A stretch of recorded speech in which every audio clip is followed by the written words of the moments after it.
Hello, everyone, and welcome to the Bargain Bin, a show about speed running games all under $20. I'm your host, Midnight Vesper, and if you're new here, here's how this works. From our current/digital games, we're going to be using digital stores like Steam, GOG, Itch.io, Ubisoft, Epic, etc. to look at the list/MSRP price. For retro games, we're going to be using a wide assortment of websites to look at the loose price of the game. We do not count any sales or discounts as they vary from the time of purchase.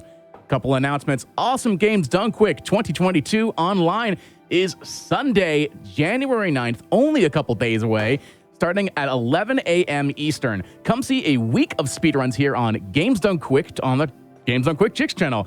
Go to gamesdonequick.com for more information. And hey, if you're watching us on YouTube, Awesome Games Done Quick will be live through the 16th. So you can go to twitch.tv/GamesDoneQuick if you're interested in looking at the event live.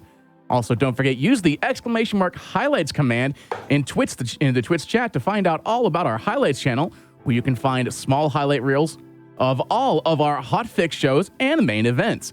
And of course, don't forget, all the revenue after taxes that GDQ earns from subscriptions and bits this month of January is going to be donated to the Prevent Cancer Foundation. And of course, like I said earlier, Awesome Games Done Quick 2022 online is only days away, so I thought it'd be a great idea to bring in some classic speed games that everyone really loves, Dark Souls 2 and Cuphead. So let's kick things off with this amazing race, which is going to be Dark Souls 2 Scholars of the First Sin. Runners and commentators, how are you all doing on this amazing Wednesday? Hey, we're doing well, thank you. Yeah, I think everybody's doing well. Yep. A little bit nervous, but doing well. I bet it's going to be entertaining. I'm sure there will be a lot of entertainment in this run. It's renowned for It's providing, let's say. This is a run, definitely. So yeah, don't be afraid to introduce yourselves. Okay, I guess I'll go first. My name's my handle is pseudostripey. I stream on Twitch, mainly doing speedruns of the Soul series, I guess, or looking for glitches, that kind of thing. If you're interested in that content, hopefully tonight provide a nice walkthrough of this kind of game. You'll see if you like it and things like that. Yeah, hopefully it should be entertaining. Hey guys, my internet name is Nick Style. I'm also a Twitch streamer. I have been doing Dark Souls 2 speedruns for almost 2 years now, and I'm really happy of being part of this event. And yeah, I hope you guys enjoy this race. This is one race that means a lot to me, racing against Pseudo. And yeah, I hope you guys enjoy. Hey, my name's Luth. I'm going to be doing commentary. I also speedrun Dark Souls 2, but I'm not nearly as good as these two fellas. So hopefully we can see some really good gameplay. So I'm excited for good gameplay. okay, should we get cracking? Are we ready to start? Both runners ready to I'm go? ready. Yep, I'm ready. Okay. If everybody's ready to go, let's get started in 5, 4, 3, 2, 1, go. Good luck, Pseudo. Good luck to both of you. Hopefully it'll be a nice race to watch. Yeah. I actually don't have Nick's up here, so if I go behind or ahead, I'm not going to know. I mean, I don't mind asking and answering. There'll be commentary. You'll know. Yeah, if you want to let me know when there's a death, that'd be nice. Oh yeah, no, don't worry. You'll hear about it. Yeah. So both runners here are heading to character creation. We're gonna start at the Explorer class with healing wares, and the reason that we do that is Explorer starts with a lot of really useful items for just the run in general. It starts with some witching urns, which are kind of like magic grenades, and starts with a Pharaoh's Lockstone, which we need later, and enough stats to use a hand axe, which we're going to use for the first boss. So and the weapon buffs as well. After Oh yeah, and we start with some aromatic ooze, which is a weapon buff, which is very useful early on. It lets us buff our weapon for the first 4 bosses.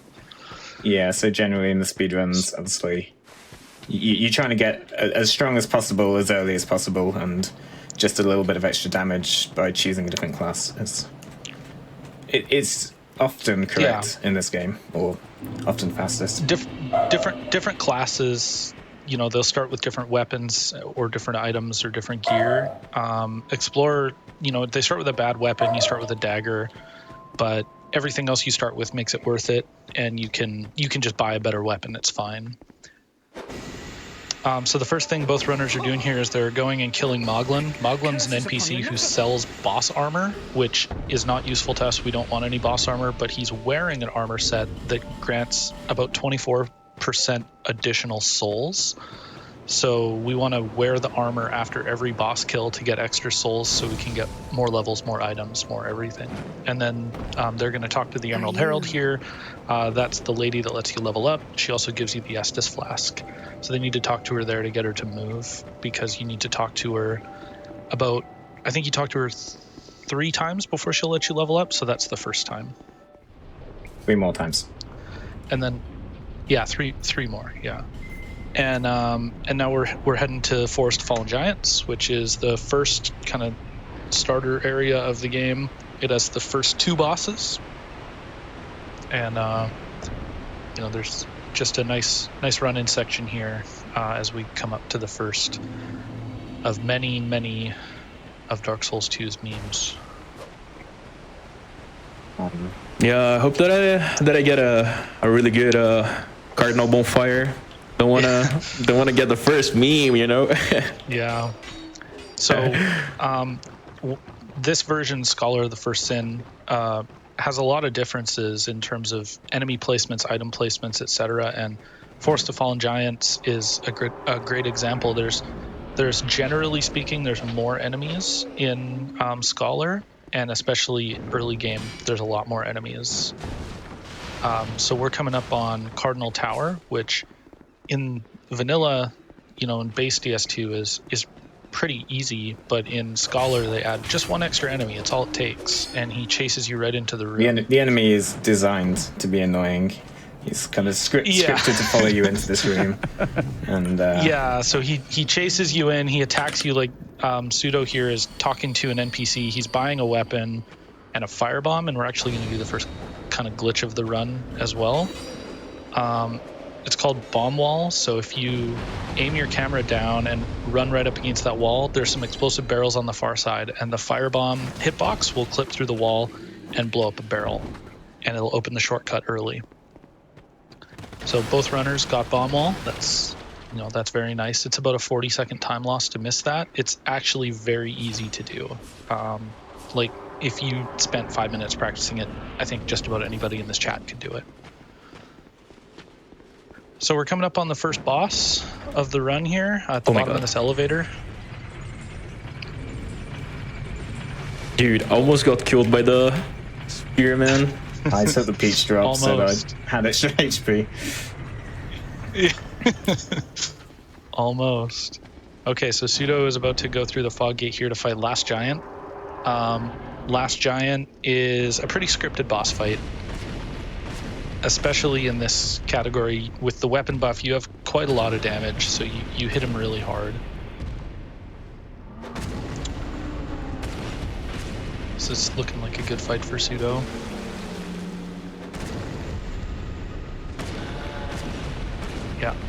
Yeah, that's it. So that's Last Giant, and it looks like it's a good fight for Nick as well. So Dark Souls 2 has a lot of bosses. 41 bosses. It's more than every other Souls game by quite a lot. So now both runners are going to buy the key, an extra firebomb, and 2 bright bugs. Bright bugs are one of the most powerful items that you can get. They're very limited quantity of what's available in the game, but they're a consumable item. They give you a 2-minute buff. And for 2 minutes, you deal 20% more damage, and you receive 20% less damage. So it's really, really good.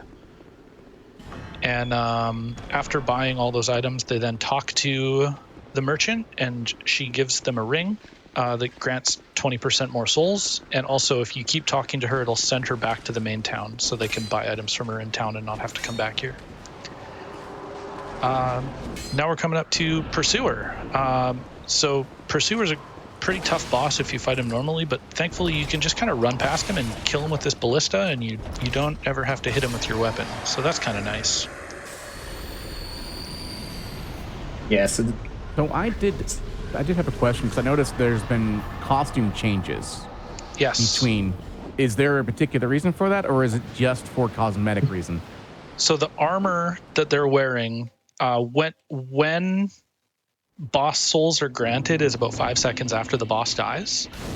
And if they're wearing the armor when the souls are granted, they get 24% more souls. So they want to run around without armor on, because having less equip load makes your stamina regenerate faster. And they only equip this armor right at the very end when they're given the souls, and then they unequip it as soon as possible so their stamina can start coming back faster again. yeah, so essentially, we want the effect of the armor, but we only want it at certain times. So rather than kind of weighing us down a lot, we just kind of abuse it by killing the boss and then just putting it on to get the effect and then taking it off again.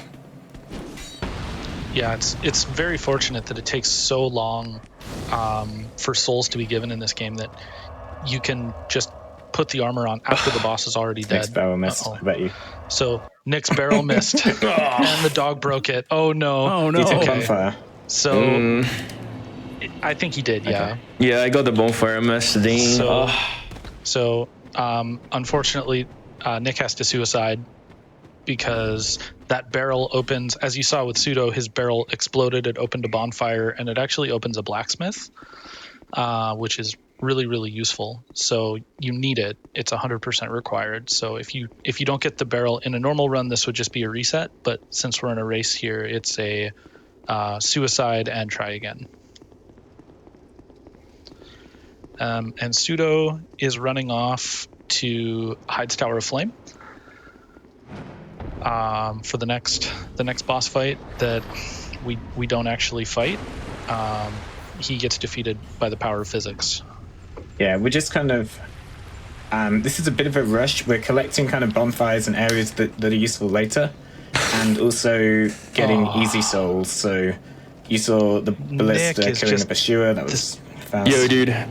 Nick is just getting demolished by this barrel. They patched barrel, guys. They patched barrel. The barrel, by the way, is really inconsistent. There's very little we can do. People have tried finding a consistent way of blowing that thing up for hours on end, and it just sometimes doesn't work. Like, dude, I am O2 with the barrels. Oh, do you still have a firebomb? Yeah, this is bad. No, he used no, it on I don't. That one. I used. Dude. The barrel blew up, but the wall did not. Oh, yeah. Right. Yeah, they patched it, guys. Okay, so here's Dragon Rider. So if you wait 6.5 steps and then just run past him, he throws himself off the ledge. He does a lunge attack. Yeah, not a good idea. That's a pretty consistent lunge attack. Like, once you know how many steps. Dude, they broke the barrel again. What? Oh my god. This is the worst barrel I've ever seen in my life.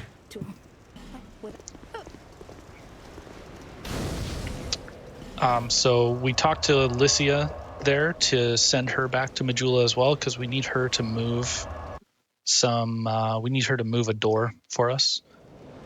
So we send her back, but we don't talk to her still for a little bit, because we need to do a quick level up and head down the pit. So he's leveling up 9 vigor, 10 endurance, and 12 dexterity. The 12 dexterity is to let him use the weapon for the first 80% of the run, which is the main rapier. Weapon, yeah.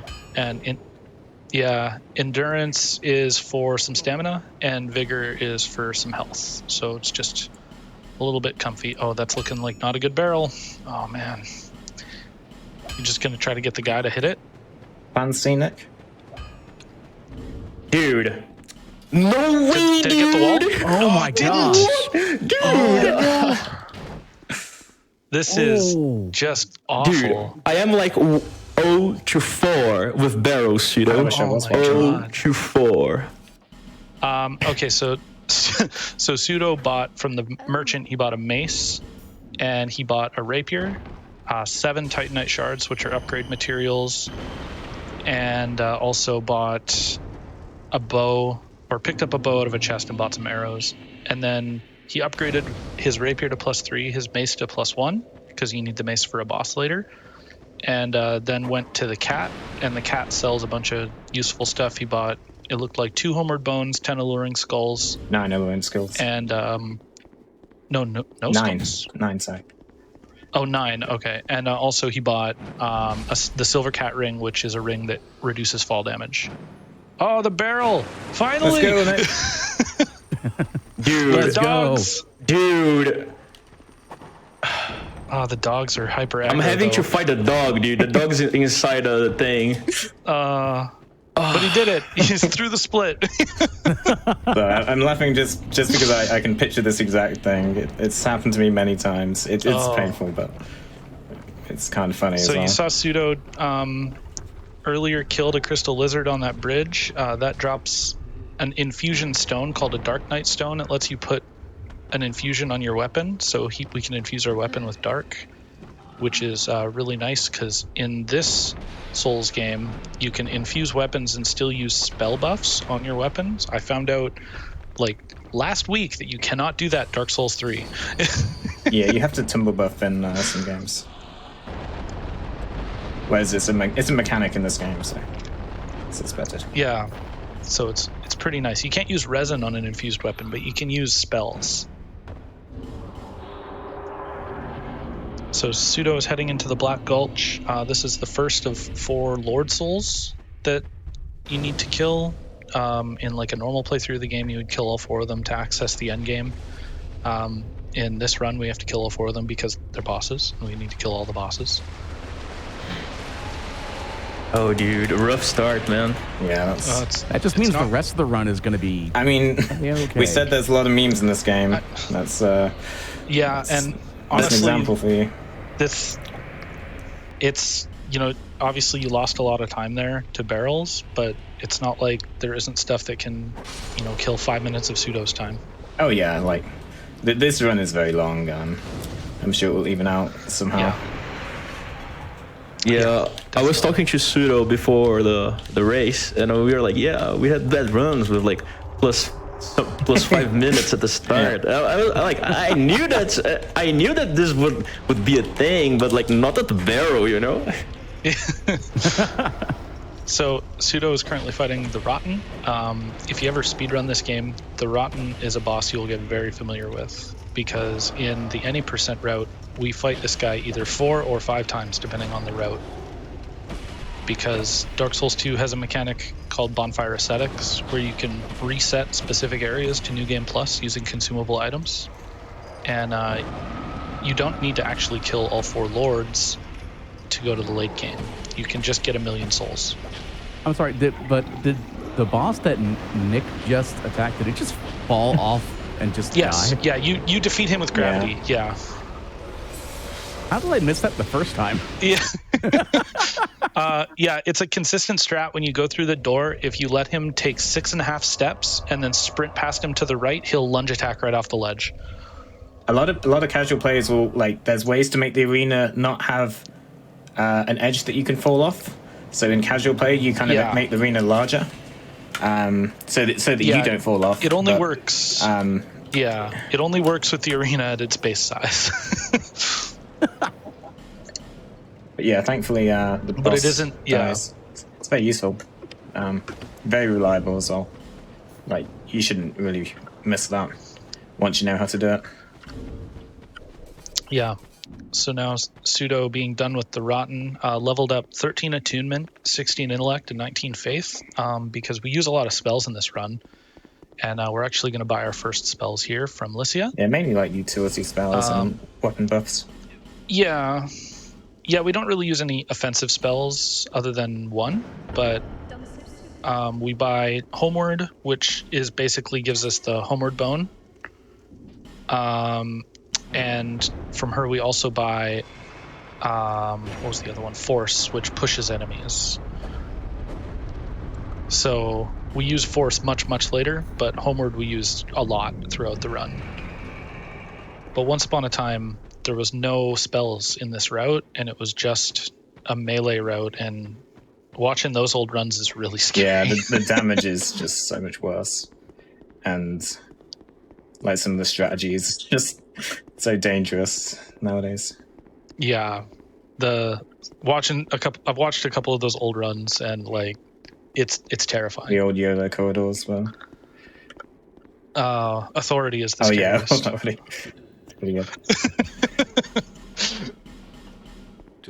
So now Pseudo is buying Dark Weapon, and he's buying a staff so he can cast Dark Weapon. So that's a weapon buff that puts dark on your weapon. It's pretty self-explanatory.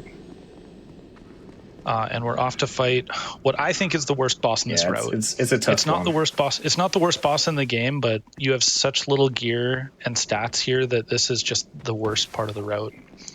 The early game for this particular category in this route is quite tough. The first 30 minutes, you can just die anywhere.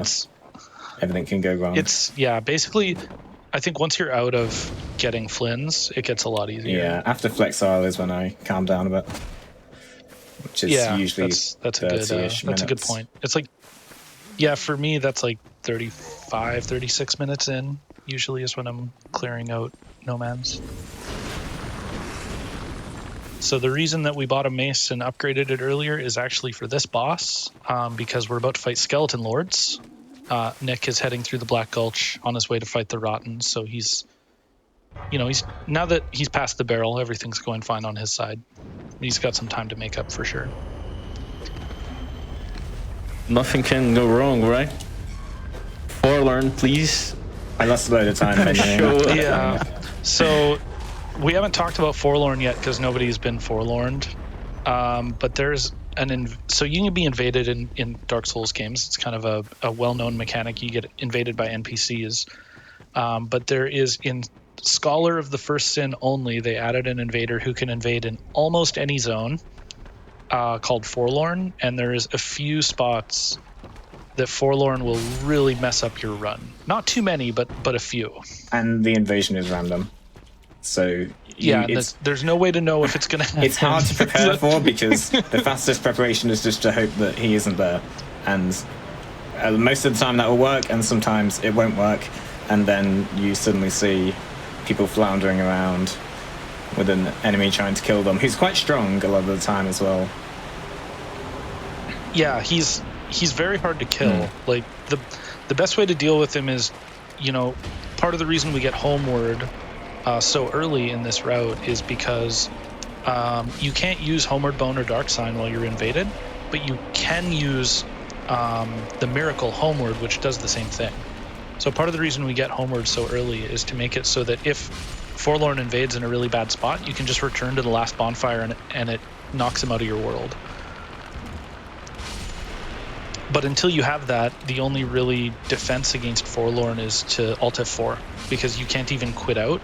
You have to close your game, just like with a hard close, which costs quite a lot of time.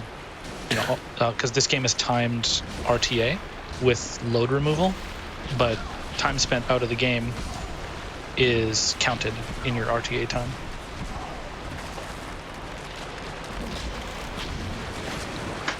How the Scalelor's fight went, Pseudo? Was going well, now it's going less well. He's going to be fine. He's only got 2 skeletons left. Yeah, I mean, you've got to take it. That could have gone a lot worse. So it was fine. Yeah. We didn't die. I was only nearly dead once. That's pretty good. It wasn't an amazing fight. I saved 20 seconds on my PB. That's pretty funny. Despite losing 20 seconds at the seer. Nice. Yeah, so... Yeah, I would have brought that later, but I lost 4 minutes and 35 seconds to barrel. now basically means that if I miss the barrel like once or twice, like one or more, 2 times, it would be faster or even to restart my run. And So Pseudo now is sending another NPC back. This is Chloanne. She sells Titanite. As you progress through the game, her inventory gets bigger and bigger. So we buy a miracle from her called Solapes, which we'll use for, I think, 3 bosses. Yeah, we use it 3 or so, maybe 4. Yeah, I think it's 3. And then other than that, we buy some Titanite from her about an hour and a half, 2 hours into the run.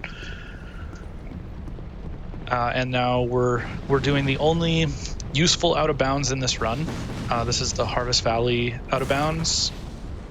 For whatever reason, they never patched this. It's really easy. You just kind of jump, and now you're out of bounds. It's surprising how few glitches and stuff there is in DS2. I mean, you've seen 2 of them already with the bum wall and this jump, and that's pretty much it. Like that's pretty much all you're getting. There's an achievement glitch. It's as well. It's funny because the old patch of DS2 is arguably the most broken Souls game out there. But the current patch of DS2 has like almost no glitches whatsoever.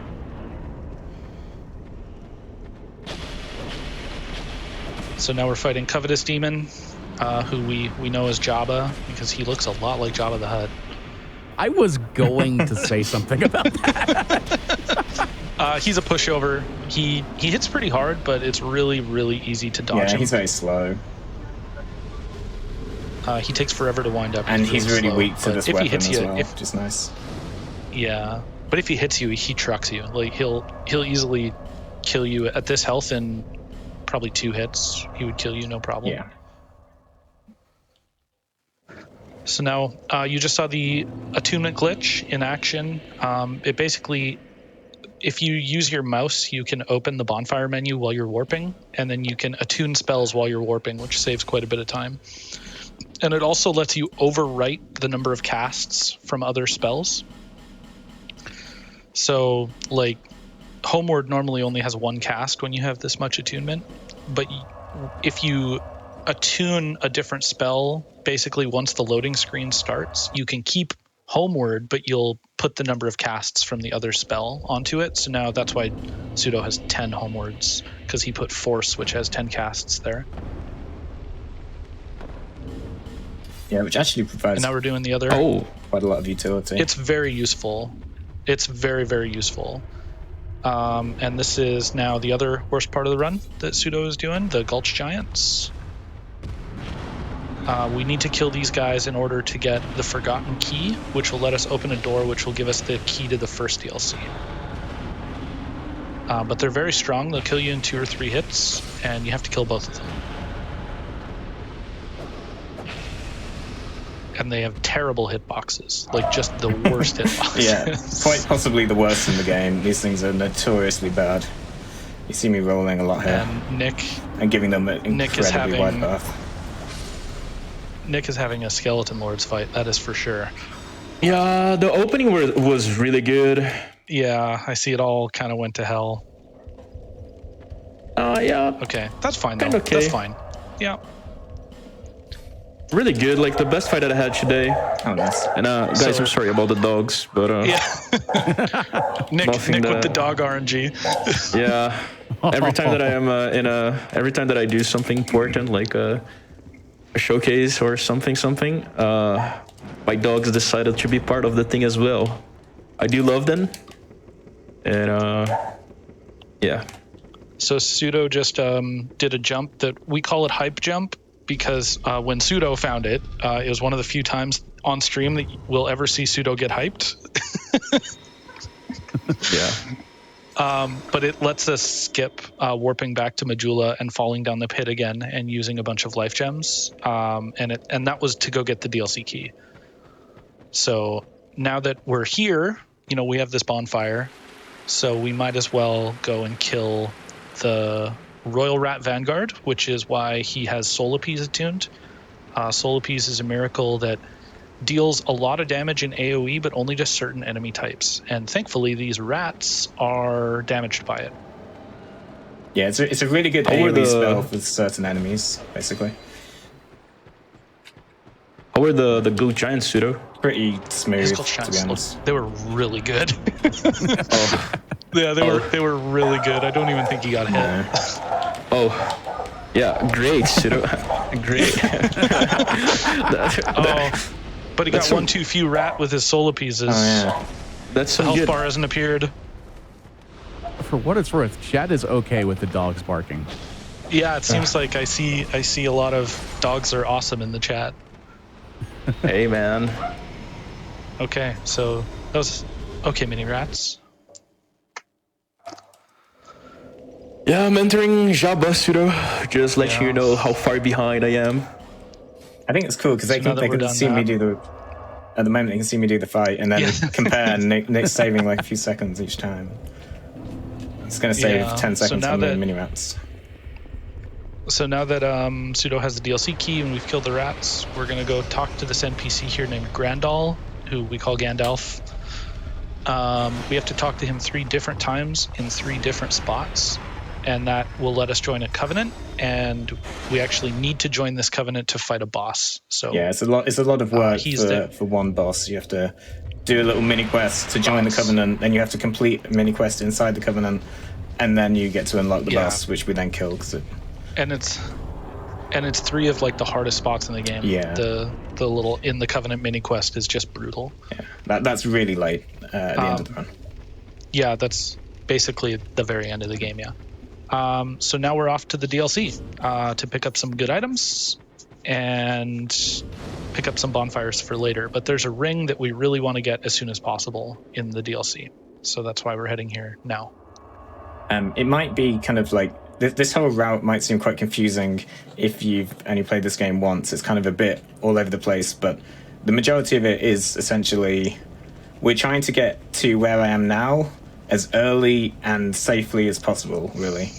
There's a couple of sacrifices we need to make, like the Skellies fight. Yeah. But The old route used to do these giants that Nick is doing about 15 minutes earlier, but we did it with a worse weapon. We didn't have dark weapon. We didn't have infusion, and we had less stats, and it was just horrible. It Whoa. was so bad. I'm not risking giants. Dude, the one giant was so cool to me, but the other one is not being my best friend, you know? So unfortunately, these giants are still awful no matter what. yeah, so But they're now a lot we- better, but they're still very Yeah. bad. Like, They're Yeah. they're so much better than they used to be, but they're unfortunately to make the giants better, we had to make skeleton lords worse.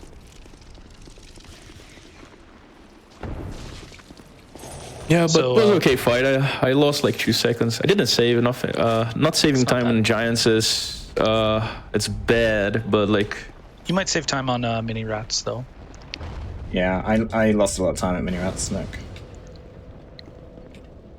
any for So minutes. no, not quite that much. So Pseudo now is heading into the Dragon Sanctum in the DLC here. You grab that bonfire because we need it for a boss later. But we come in here. This is where there's a ring here called Flynn's Ring. And what Flynn's Ring does is the lower your equipment load is, the more attack rating it gives you, up to a maximum of 50 attack rating. But it's not based actually on what you're wearing. It's based on your maximum equipment load, which is really strange. Yeah, they fixed it in DS3. Yeah, they did. And it's a much worse item for it. So here, as long as we don't level the vitality stat, which affects what you could wear, Yeah. which we don't need at all since I'm running around naked for most of this one,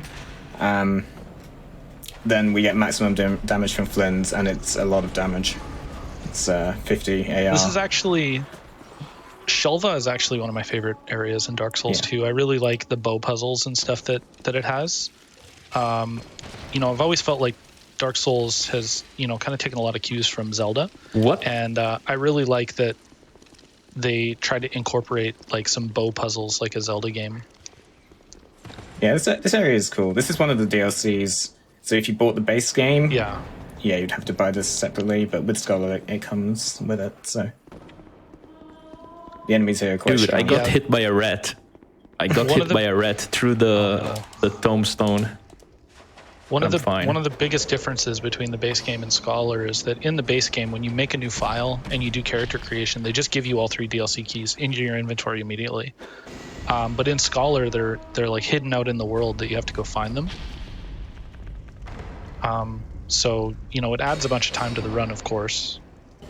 Oh, very lucky there, Pseudo. Nope.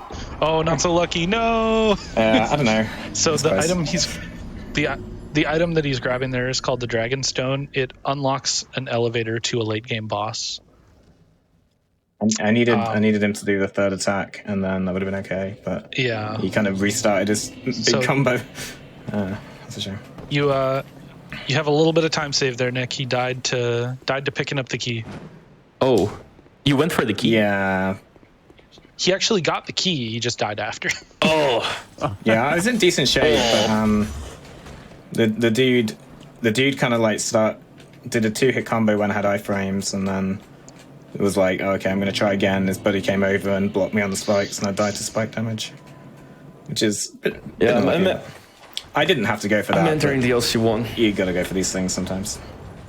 Okay, you're not that far behind. Yeah, couple of minutes maybe. 4 minutes ahead, so gotta make sure and do the hard strats to get even further ahead. yeah, but it makes it fun. Like if you just do a really safe route, there's no fun in that. I do kind of need these souls though. You'll also realize I've used way more schools than I should have done. I actually didn't see. Did either of you guys Jeff jump? No, I didn't. I did. Oh, did you? Nice. Nick did. Nice. Yeah, I did. Making up time. I need to catch up. Barrel. Yeah.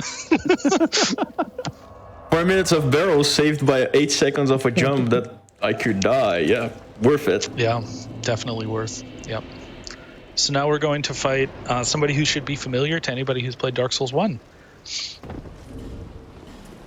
Pseudo is off to fight the old Dragon Slayer, which is just Ornstein. So if you played Dark Souls 1, he is one half of the famous Ornstein and Smo boss fight. You missed the Photoshop. I know you were worried about that, Nick. Yeah. Missed the Floto. Yeah. Oh, that's okay. That's just, 8 seconds time loss or something. 15 seconds of time loss. It's not a huge deal. Not a huge deal. Hey, it's better than dying. Yeah. You're just showcasing the fun of the game. Yeah. Exactly. Yeah. It's very easy to die in this game. That's part of the fun. To be honest, this jump is the one that I was like, yeah, I know. If I miss something, please be this jump.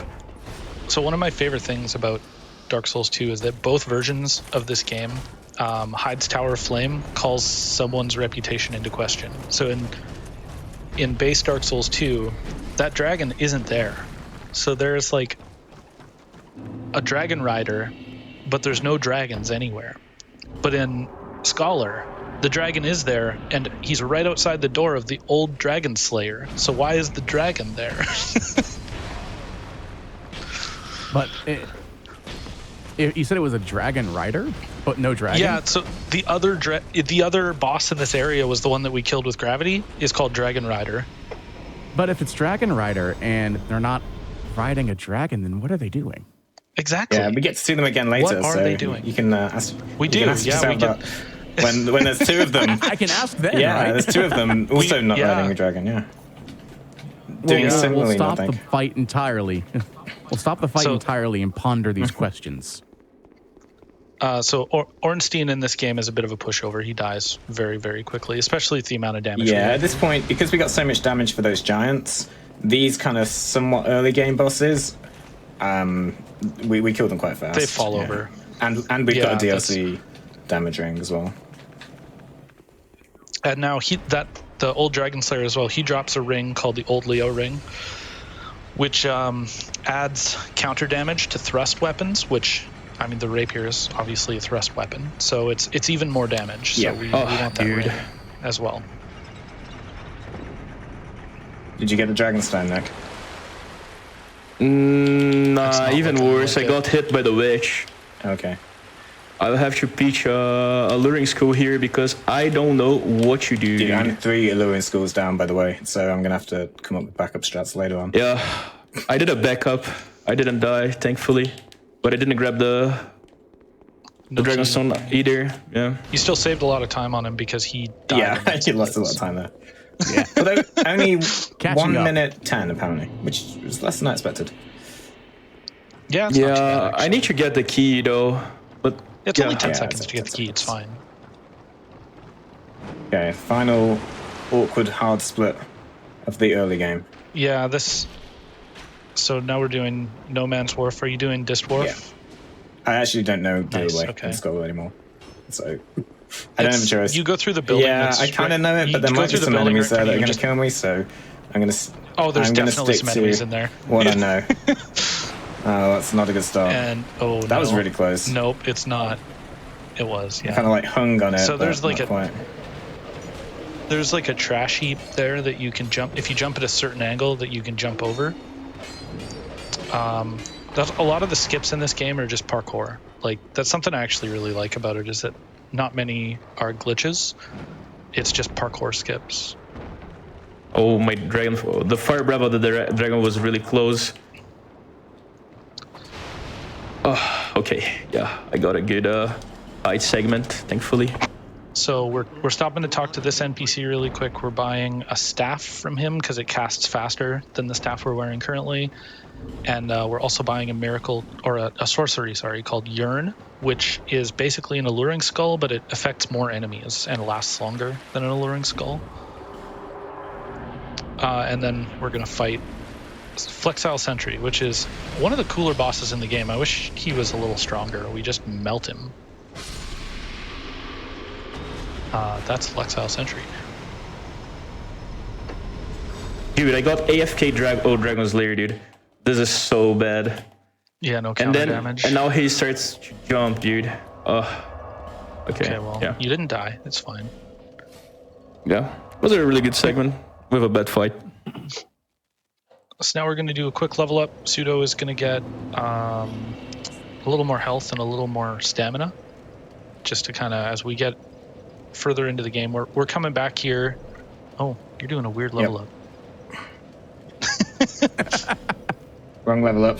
Okay. No. I was thinking about my you next fixed it. menuing and Okay. forgot this one because I haven't got this one. So we get 16 vigor and 19 endurance. Just get some extra stamina, some extra health. It's going to let us attack more times with the rapier and survive some damage. And buying some extra life gems just for safety. Yeah, I was so close to burning out too early there at Flexile. I missed the Oh, elevator. that's terrifying. Had to cancel the homeward cast. Otherwise, it Please let would me have been a out. solid Please 2 let me minutes. out. I feel like you don't have enough homeward bones, Pseudo. That's fine. We do attunement glitch on homeward, so we can. Oh, yeah, that's right. You did attune glitch. Yeah, the only homeward bone that we need is Freya. Yeah. I always buy 4, not 2. Yeah, I was used to buy 4, but then this homeward thing, I was still buying 4 besides doing the force attunement glitch. This is no alluring skull room, I see. Oh yeah, dude, I've already used like way too many. How many do you have left? Like 4 left, yeah. Oh, that's like I think that's just enough. I don't know. We'll I'm see. thinking like you need 1. I normally have like 0 spare, so I've used 3 more than that. Yeah. So I think I'm pretty in touchy I'm just trying to waters. think. I'm trying to think where you need them. You need the 1 going into congregation. You need 1 before Yeah. Freya. You need 1 in Freya. Yeah, Let's go, that's destroy. three of my remaining Nice. 4. Yeah, I don't know if you need any others though, because you'll have Yearn after that, right?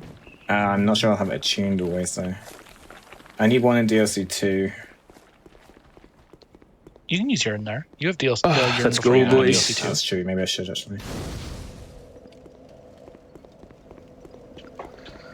Actually saving some race time here, boys. Let's Nice. go. First try Disc Dwarf. Yeah, that's solid. What, 15 20 seconds? probably. Yeah. Copian.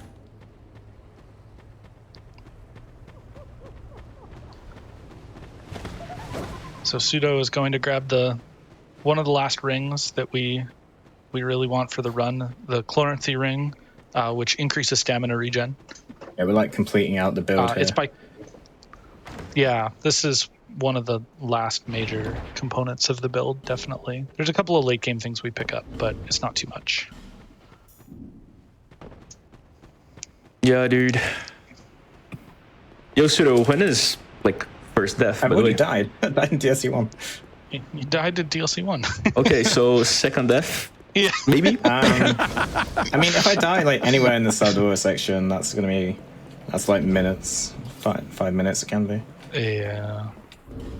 Yeah, Nah, if you die close to Freya, it's It'll pretty probably be like Fume Knight or Gang Squad or something around there. Some kind of DLC boss, I think. I shouldn't be dying to Najka with this build. Like this is an early game boss. It dies in like 7 hits. No, I'm asking for something like Red Authority. Authority, yeah, maybe. Could happen. Authority is always a possibility, definitely. I did some practice earlier today and I died there, so can happen. So Oh. You also practice, what was it, parrying before the show started? Parrying NPCs, yeah. Oh, Great yeah. use of my time. lots of parrying, yeah. Definitely going to be used in this run, definitely.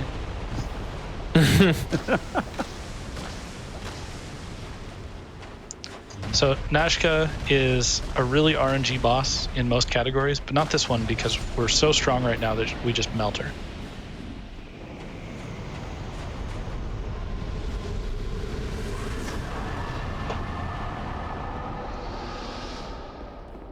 So I noticed with a lot of the random enemies, there's always specific routes to avoid being hit.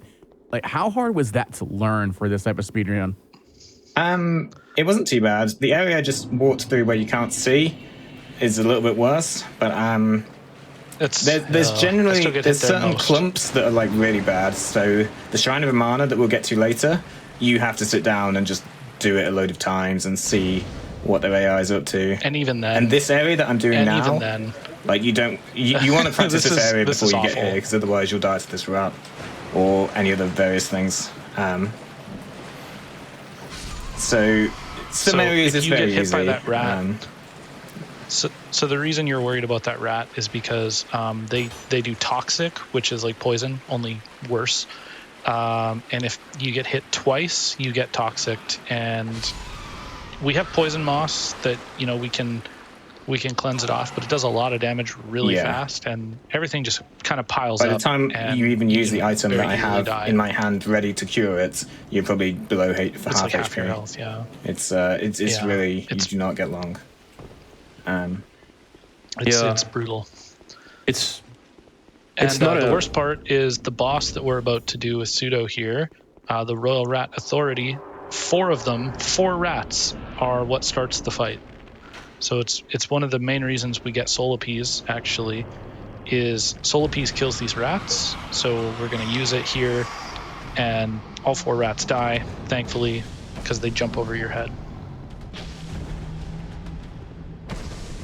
And then this is a pretty standard boss, just a dog. Just a really big dog. Can you pet the dog? You cannot pet the dog. Unless you count stabbing it with a weapon as this guy's very hard to hit with this weapon, yes. Unfortunately. He really is. Yeah, this boss is like one of the, in my opinion, is one of the hardest to learn. Like when I started doing Dark Souls 2 runs, I started in the 90% category, and this red is not in the 90% category, but like he was one of the hardest boss to learn the moveset and dodging itself and etc. I think it's my least favorite boss in the whole game. He has a really sketchy hitbox. Yeah, it's an optional boss that doesn't really grant you much by killing it. We're only killing it because it's part of the definition of the route. It doesn't really give you much, and it's quite it's quite difficult. And the toxic rats at the start aren't much fun to deal with. Like Solapes made it easy there, but on your casual playthrough, it will be a lot worse than that. And if Solapes only kills 3 out of 4 rats, which can happen, then you have to deal with the big boss and also a rat that can poison you, and it's just horrible. Yeah, it's not really a very fun fight. You kind of get ganked quite early, and well, I mean, there's a lot of bosses in this game, so some of them you're not going to like. It just seems that most people don't like that one. That's okay. We're coming up on Magus and Congregation now with Pseudo, which is a bit of a joke boss, honestly, especially in this category. Yeah, it's like a mini boss, sub boss, whatever. Yeah, it's actually surprisingly pretty kind of difficult in any percent category. But so this boss, if you have low damage, is a lot harder. So in like challenge runs, you think this is a walkover, but these things kind of like buff each other. So and heal. If you don't heal, if you don't like kill them fast enough, then it can go pretty badly. Yeah, I just got memed. Okay. So begins the Dark Souls 2. But it worked out sorta, so it's okay. Then we're just gonna kill these 3 crawlers, and it's not that bad. I'm entering Authority. I lost a lot of time in Authority. So we come to Brightstone Cove Seldora kind of as soon as we can as well, because in Scholar specifically, they added just a ton of upgrade materials. Okay, so I'm fighting 2 rats at the same time, guys. Don't get toxic, dude. He actually got the big rat dead. Nice. Yeah, survived. Let's go. Oh, nice, dude. Nice job. That's very scary. Like that went really well, and it could have gone really badly. Yeah, unfortunately, Solar Piece, as good as it is, the hitbox is really weird. So you can be like point blank, and it'll just miss for no reason. I think it's got like a spiral hitbox or something. But basically, enemies that should die sometimes just don't die, and they're right in front of you. Probably like what happened to Nick there, I imagine. Which is really bad when you're kind of relying on it as your utility for area of effect. My skill count's looking a bit low. It's pretty low.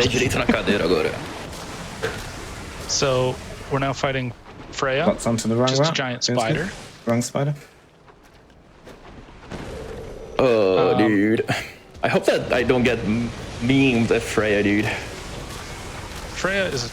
I don't like Freya. That's not a good boss.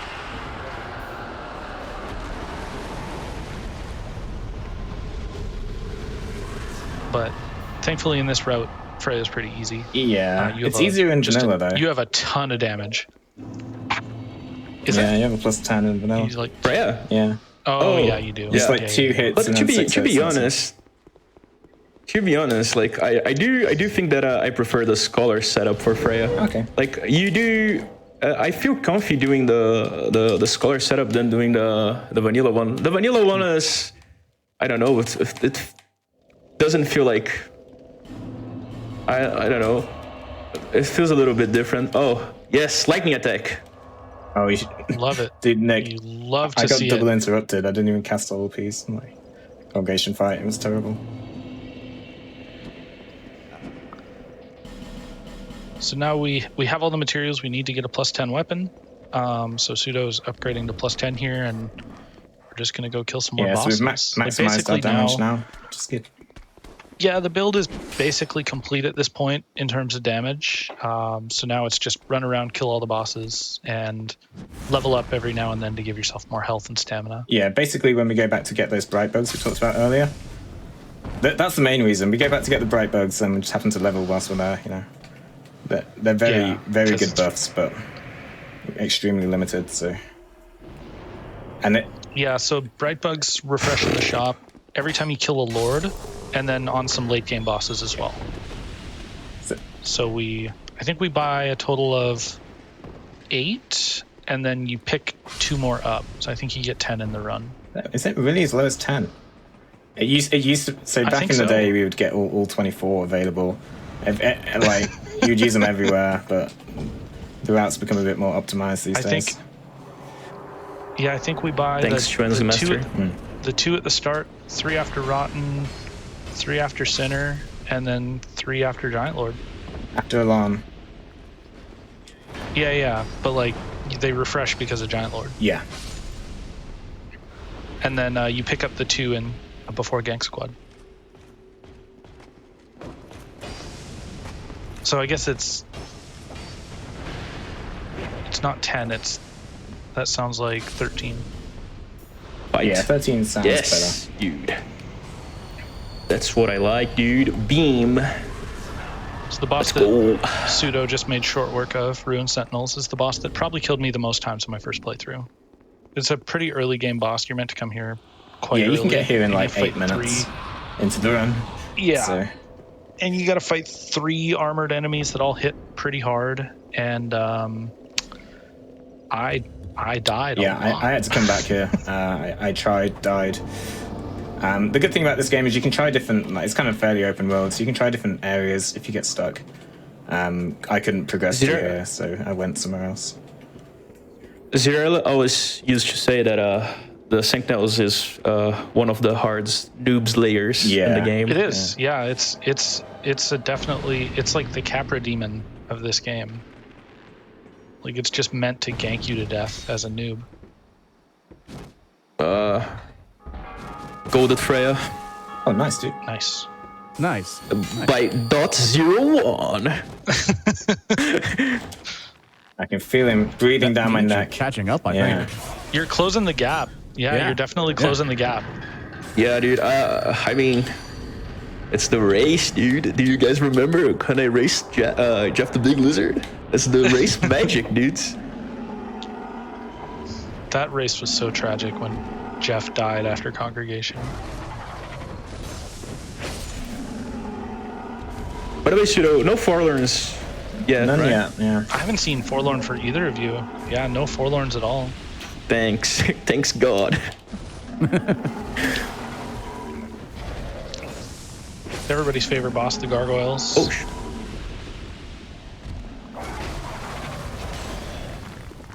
Nick is definitely catching up as he's about to enter Ruin Sentinels as well. No! Oh, the Gargoyle's death from Pseudo. Oh. Oh, that's a bad one. That's not a good one. Oh, there you go, Nick. That should even it out a lot. Oh, yeah, quite a bit. Yeah, definitely. I'm fighting the Sentinels right now, like killing the first one, dropping to Yeah, the second. you're like probably 30 or 40 seconds behind then now. Maybe a minute. Oh, that was so unfortunate. I got the kind of like when you get hit and then you roll, after you get hit, it kind of then stores the roll. And then it rolls again, but you kind of get... Oh, dear. Okay. Stored roll. Oh, no. Okay. That's- Oh, no. So many of them. Uh-oh. Yeah, it's bad. You get so used to, like, when they just shoot their bows and ignore you. Okay. Did you die for a dwarf? Nearly. Oh, Ponetimus is doing some work here, guys. Yeah, I'm gonna lose because I've got a weird cycle now as well. Because they don't spawn in the same Yeah, order. I don't think. I go to Sentinels I as actually well. didn't know that. They spawn in a different I'm order. doing vanilla. Yeah. And Scholar. So this guy spawned Scholar now. is- He's usually last. Interesting. Actually, I had no idea.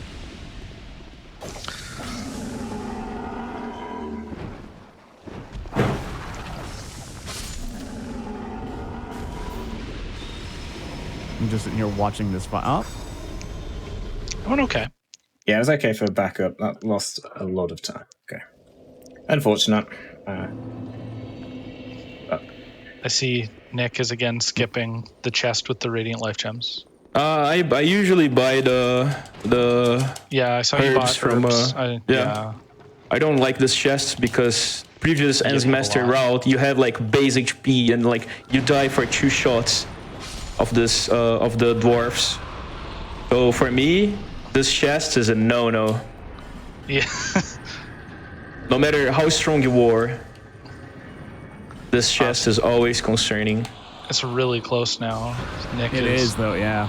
Yeah, now Nick is just cleaning up on these gargoyles. Pressure, dude. It's a very nice fight. Yeah, that was a really nice gargoyles fight.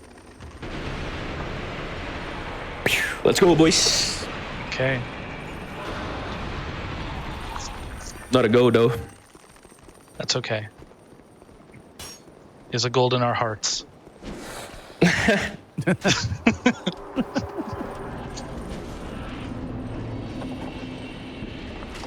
Yeah, man. But still, is Shiro in the next boss, Luf? No. He's on the elevator to center. Yeah, okay, so now it's my time to tell you guys some lore about the hardest boss in this game.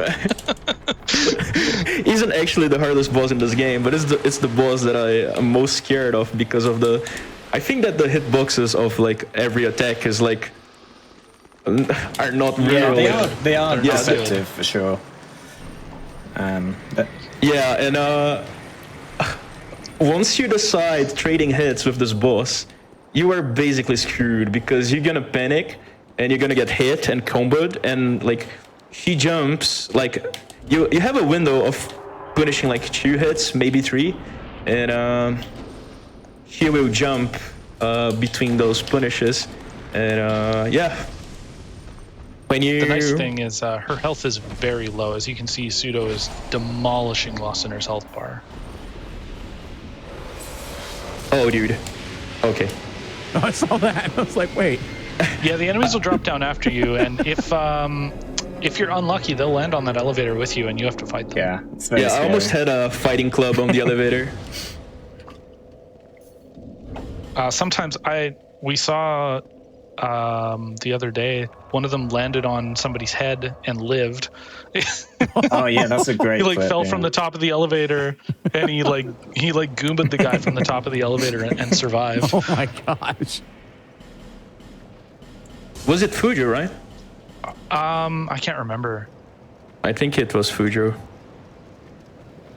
Yeah. So Nick is now entering The hardest boss in the game? Here, hardest boss in the game for Nick specifically. Oh, dude! Oh, it started, guys. It started. Yeah, that was a bad hitbox.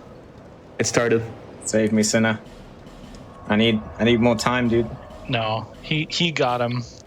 Nice though. Okay, so Pseudo Barely. now just Wow. he did one of the final 2 level ups, so you get a lot of health here. You get a bunch of health, some more stamina, and a little bit more intellect, so that we can use Urine, because we need 19 intellect to use Urine. And now going to pick up the second DLC key, and then we're going to go do the final Lord Soul and head into the second DLC. Guess who was sitting... Oh, it was the Emerald rocks. Herald, wasn't it? Yeah. Yeah. Emerald Herald. But thanks God, my link just saved the day. Unfortunately, yeah, Emerald Herald, sometimes like there's RNG in how she spawns. So she can spawn sitting down, she can spawn standing up, she can spawn facing out towards the cliffs, and there's most of the ways are just time loss. 'Cause Yeah, you have if it's if not the she's good sitting one, down you're and you losing talk to her, time, she yeah. But yeah. the good one's the common Because when you one, talk to her and so. she's sitting down, she just has to stand up before she'll even speak to you. So it's awful. Would that be in the sense of a reset, just automatically? Oh, no. It's just like 4 or 5 seconds. The road isn't that optimized. In any percent, it can be an annoying time loss if it happens early game, and you're getting the bad spawn. You know, you're going to lose 5 seconds on an early split.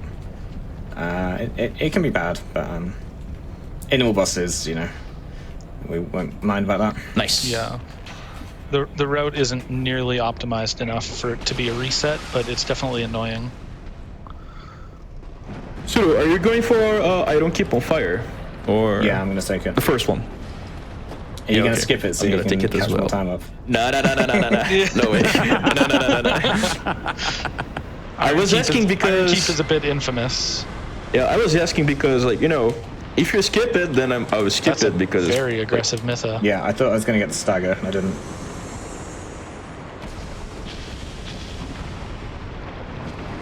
But since you're gonna get it, then I'm gonna get it as well. The clutch poison moss there. Yeah, that fight was not very well played. Not gonna lie. Any charge? 2 charge, but not at the right times because I had to roll both of them. Oh, by the way, Pseudo, you know how Mifa does a preparation when she's about to charge? Yeah, the other day I had a charge that was like, he just like charged. Okay. Not opening though. Was like an Might depend on her range. maybe. oh my god. I think you'll be okay here, Nick. This should be fine. Please charge. Charge is very good because at this level of damage, you Not a can charge. basically kill her in the charge Is Nick in the Mytho fight? because she just Oh, a sits. charge! Let's go! Yeah, he's fighting Mytha right now. Yeah. He's so close. So Mytha, Nice. Mytha's dead. Mytha's dead. Yeah. Nice. That was a pretty good Mytha fight. Much faster than Yeah. Pseudo. Yeah. I'm blaming the RNG, dude. I feel like it was. Oh, it absolutely. The Mytha- gap is closing in. Yeah. Yeah, definitely. It's just this really long elevator ride. One elevator. Dark Souls 2 is a game full Oh of yeah, very we're gonna long see some more elevators. elevators later, guys. Don't worry. Yeah, don't you Do we get to see some nice elevator music go along with the elevator rides? Well, I mean, I could turn the game music up. I play with 0 game music Yeah. usually. Yeah, about elevators. What can we talk about some runners taking the famous break during elevators, guys? Yeah, that's true. There's some 45 second elevators in this run, so some of them are famous for like if you got to take a pee break, take it on this elevator. It's a really good trivia. Actually, there is runs in the leaderboard from a Brazilian friend of mine who went to the bathroom during a run. Yeah. Shout outs to Kawhi.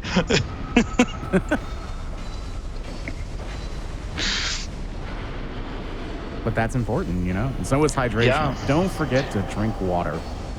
I mean, it's funny because like it's only, it's he only loses like 10 seconds because 40 of the seconds that he's gone, he's on an elevator.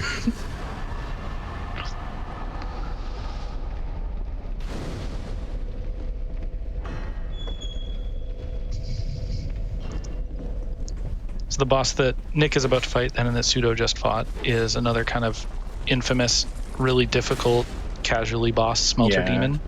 He's got Arrows, a please. lot of armor, a lot of health. He does a lot of damage. Yeah, damage over time, doesn't like you healing. It's a tough Yeah. casual fight for sure. Definitely. We have a ton of damage for this point. So he's not a huge problem, but we do get to fight a remix of him later on that no matter how much damage you have is still really difficult.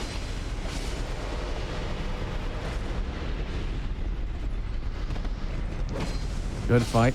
Good fight. Yeah, very fast fight from Nick. Thanks. Insane saving time on Pseudo not taking the bonfire. Oh, he is taking it. He turned around after opening the door.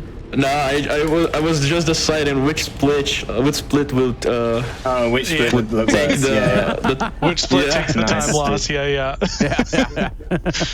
Going for the gold smelter demon, but going for the lose time on Iron King. Nah, because I got the first bonfire.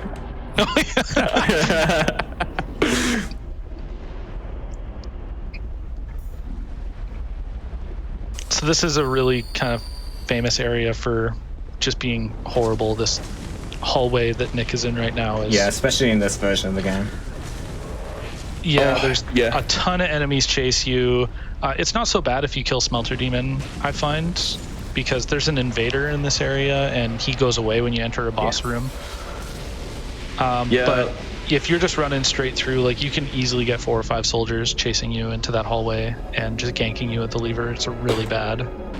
Yeah, this part made me rage a lot back in the day. So Pseudo is now talking to Aldia. We have to talk to Aldia 3 times in 3 different places in order to spawn him as a boss at the very, very end. And you need to beat all 4 lords to get Aldia to spawn at one of those primal bonfires. So that's kind of the first half of the route, is just killing all the first half of the game bosses to spawn Aldia. Bad Oink RNG. Bad Oink RNG. Yeah, unfortunate. The high breath is always unfortunate. Nice. That was close. Yeah. That was very close. Was he getting pushed into the lava there? No, it was a laser, and he did 2 R1s to kill him right as the laser was about to smash his face. Nice. Yeah. So now Nick is talking to Aldi as well. So the reason we get the second DLC key before going this way is because this is the entrance to the second DLC. So there's some fun jump skips in this area. We've got a few cool ways to get around here that don't involve traversing the whole area, because it's pretty difficult to do casually. But we can skip large parts of this zone. So that first chain drop is like a small skip. You know, that saves a bit of time, definitely. But this jump coming up is much larger. This one's called Leap of Faith. It's because we have a mod that we've approved that removes what we call baby jumps, which are this game's coding is really strange, and if you have like really high CPU usage, sometimes when you jump, you'll just get a really small jump. And we don't know why, so we enabled a mod for the leaderboards that removes CPU-based baby jumps. And that jump is called Leap of Faith because before the mod, it was just a total random, whether or not you got the jump and lived or got a baby jump and died. Your computer processing a lot of stuff on that frame. If so, you died. If not, you lived. Exactly. Those are the best types of jumps. And now he's doing the Broom Tower skip. So this skips a huge portion of the area. You need quite a bit of health. It's part of why we level up before Dude, I'm coming not here. wearing cat ring. Oh my god. That's scary. You're lucky to be alive. Yeah, it's because I got the arc, dude. If I missed the arc, I would be dead. Yeah. So what does that ring do exactly? Reduces fall damage by like a pretty significant amount. Oh, wow. Yeah. Yeah, actually I would be dead if Yeah, if you didn't hit the archway. the arc. Yeah. Oh, dude, that's lucky. Because I was considering like, dude, I know that missing the arc is faster. Should I miss it intended? Pseudo just did the scary hallway. That enemy that big enemy that was like lava coming out of its shoulder. His AI can be manipulated a little bit, but it's also just a little bit random. Sometimes he just turns around and hits you when you're at the lever. Yeah, and it can lose a lot of time. Like, you can, yeah, or you can die. Like, it's not the worst death because you're just down the hall from it, but it's still, you never want to die. So now Nick's doing that same part. The reason we attune urine is actually for this hallway, because those enemies can be attracted by urine. So we shoot urine at the wall, and then the enemies here will leave you alone. yeah, the enemies except the big one. The big one you still got to deal with. Yeah, But the other big ones one, won't. the big one isn't affected by urine, but the small guys are. Which is quite important. And both got the good hallway, so that's good. Oh, the disrespect healing. That was a scary heal. Yeah, dude. I really appreciated on Nick's stream where the camera just went really close on the character's face. Oh yeah, no. Just to show all the detail. Anytime you're at a fog gate, you can turn around and it'll zoom the camera right in on your face. It's awesome. And there's a fun bug in this game where if you go to the character creator and just spam random, it'll make like a horrible monster for your character, and then you can turn around and zoom in on your monstrosity.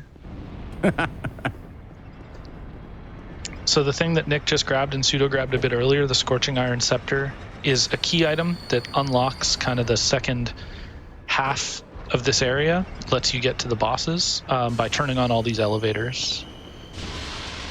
So Pseudo's actually heading to what a lot of people consider the hardest boss in this game, which is Fume This Knight. is the true casual killer, this boss. It gets everyone. Yeah, he's pretty rough casually.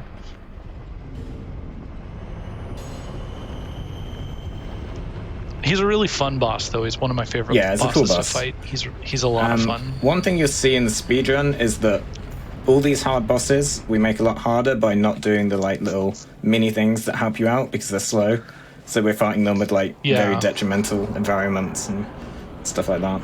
So like for this boss, there's 4 kind of totems around the boss room, and if he stands near them, it heals the boss, and it heals him fast. And so you want to fight him in the middle of the room so that he doesn't heal. But there's an item that you can pick up that lets you destroy those totems so that he doesn't heal anymore. But, that's slow. It takes, picking up the item isn't bad, but it's 10 seconds for each totem you want to break, and there's 4 around the room. So it's a lot of time loss. So you can see he's standing in the healing right now. He healed a bunch of his health back. It was a good fight, though. Yeah, that's good enough. But there's a couple other bosses that you'll see the same thing, that we do the boss in a way that is more difficult than you would do it if you were just doing it for fun. Yeah, it's what made this run's kind of interesting. Like, it doesn't get easier as we progress. No, absolutely not. It gets a little easier after this boss for like the next 20 minutes or so, and then it starts getting really hard again. It's a challenging run for sure, but it showcases off a lot of the game. It's a very big game, Dark Souls 2, so... Yeah, it is. So Nick is now fighting Fume Knight, and then Pseudo is off to fight Blue Smelter Demon, which is, the same Smelter Demon we fought earlier, but oh my god, please. Man, that's scary. Oh. Don't die on me, buddy. Oh, okay, no, that's fine. That's fine. That was a good attack. Nice. Yeah, that was a good attack. Nice job. Sounded sketchy. Let's go. Oh, it's under control, guys. It's under control. So this area that Pseudo's in, Iron Passage, there's one area in every DLC that is kind of like just horrible to do. It's this area in this DLC, and we'll see the other 2 later. They've like made them with co-op in mind, but obviously you don't do co-op in a speedrun, so you just have to do this awful area alone. And this is the best of the 3, and it's still awful. Yeah, this approach is bad. Did you get the Blue Smelter bonfire? Yeah, I did.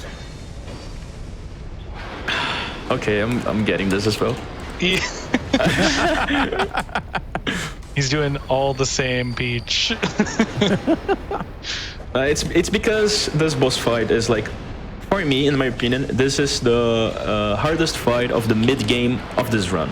Like, I agree. This, in my opinion, this boss marks the end of the mid game in this category, and he is the hardest.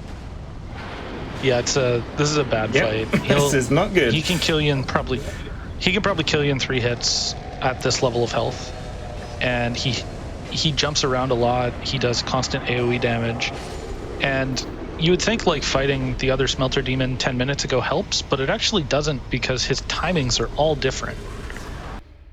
That's a bad fight, but we didn't die, so that's good. Oh my god! True. Oh my god! Ooh.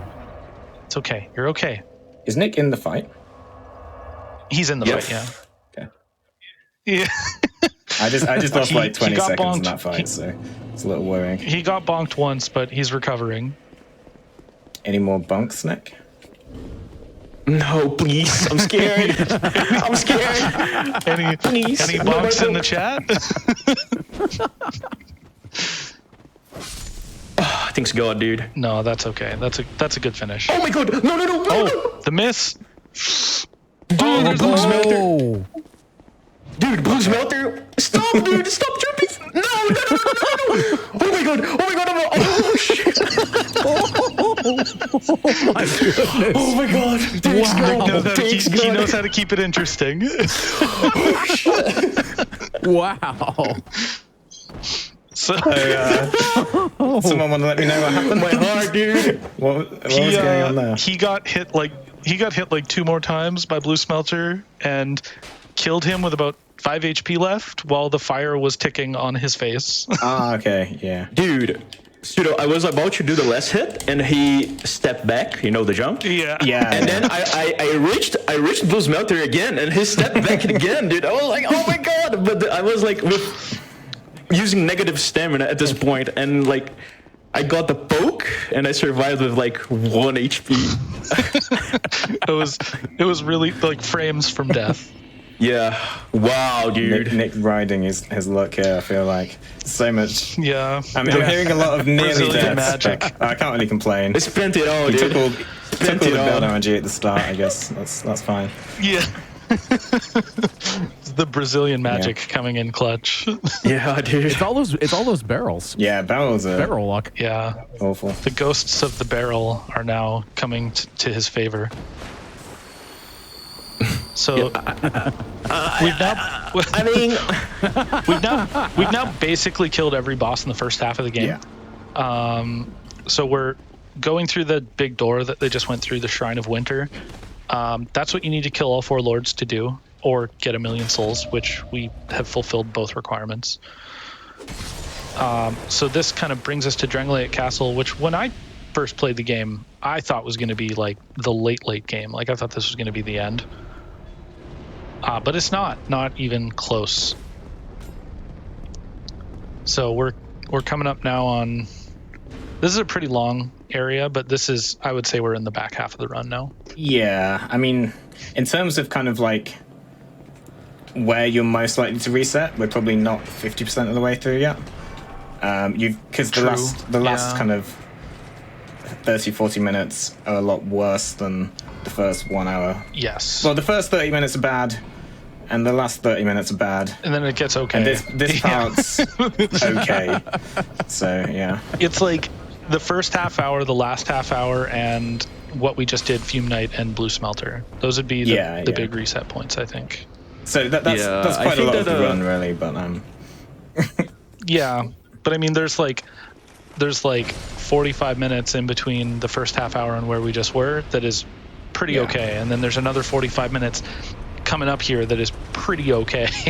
So have you ever gotten like near the end of the game and just had something bad happen, but you said you were at the end of the game, so don't reset and just finish it? Yeah, definitely.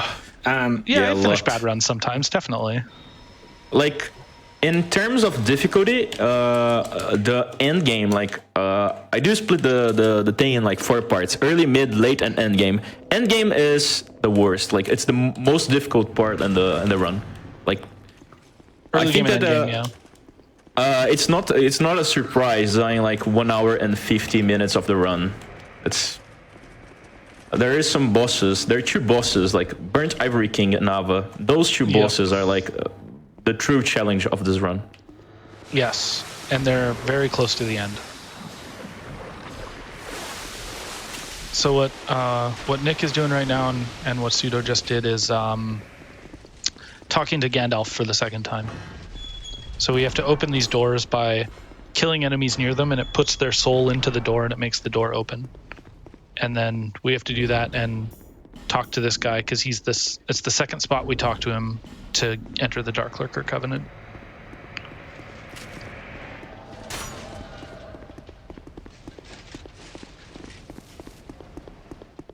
Dragon Riders coming up. Yes, Pseudo is about to go and talk to the double Dragon Riders. Now, are they actually riding dragons? They are not. So they're just cosplaying as NES characters. They're just random armored enemies. I'm not really sure. Yeah. Why? Just a dude in armor called Dragon Rider, and they die very quickly because we have an absolute ton of damage. And because they're not on dragons. Yeah. Actually, that's a very good point. Yeah. There's some dragons in this game. If you can't kill them on the ground, you're going to be losing a lot of time. Dark Souls 2 characters are not so good at fighting things in the air. Maybe a mage build, but I know that really well. About flying dragons. Any flies? My practice run before this, I had 2 flies. Double Insta-Flight Guardian, double Insta-Flight Sin. That was pretty cool. So hopefully it won't happen, but I mean, we'll see. Wait, can Sin Insta-Fly? Wow, like I missed the tail cut and then off he went. And then decided to go straight back up again, as always. I was about to say, dude, I think that I didn't practice Sin enough then. That's not bad. Yeah. So this is another kind of spooky part. We're doing the mannequins. We have a lot of health and a lot of damage here, so it's not that bad. But in other categories, that room is really scary. Yeah, it's a scary room in some categories. We're kind of well prepped here because... So one advantage of doing all bosses is, although it's obviously a longer category, we get access to some pretty nice stuff because we're doing the whole late game. Hey, it worked. Nice. I'm trying out a new strategy here to not get blown up by this fireball. It worked. Yeah, it seems okay. That's a no-hit butterflies. You almost always get knocked over there. Just watch Nick's stream and see what happens. It's very likely. I mean, it's like 80% of the time you get knocked over there. It doesn't cost any time though, so it's okay. Because we're waiting for this massive elevator that I'm going to go and stand on. Yes. Once you kill that enemy in front of the statue, the area basically becomes on a cycle. And you run around because it's the only way back. But it's almost impossible to lose time unless something goes really wrong.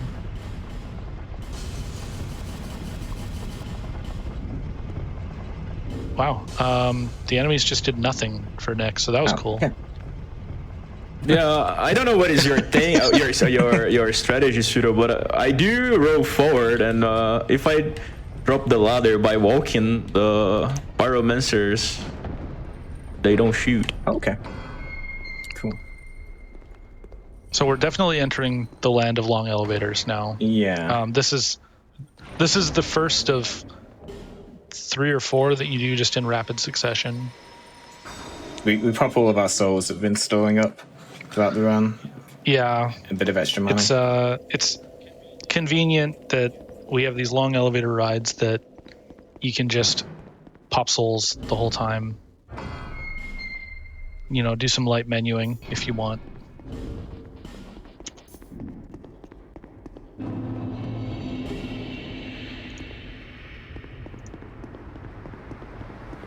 Hi. Wave to the crowd. Twitch chat. I hope Twitch chat waves back. Yeah, hopefully. That's always the best, is when they wave back. I love throwing like emotes out and stuff in the middle of like elevator rides when I'm streaming. Yeah, perfect. At least on my PC, the game gets kind of weird about me like clicking out to type in chat. Yeah.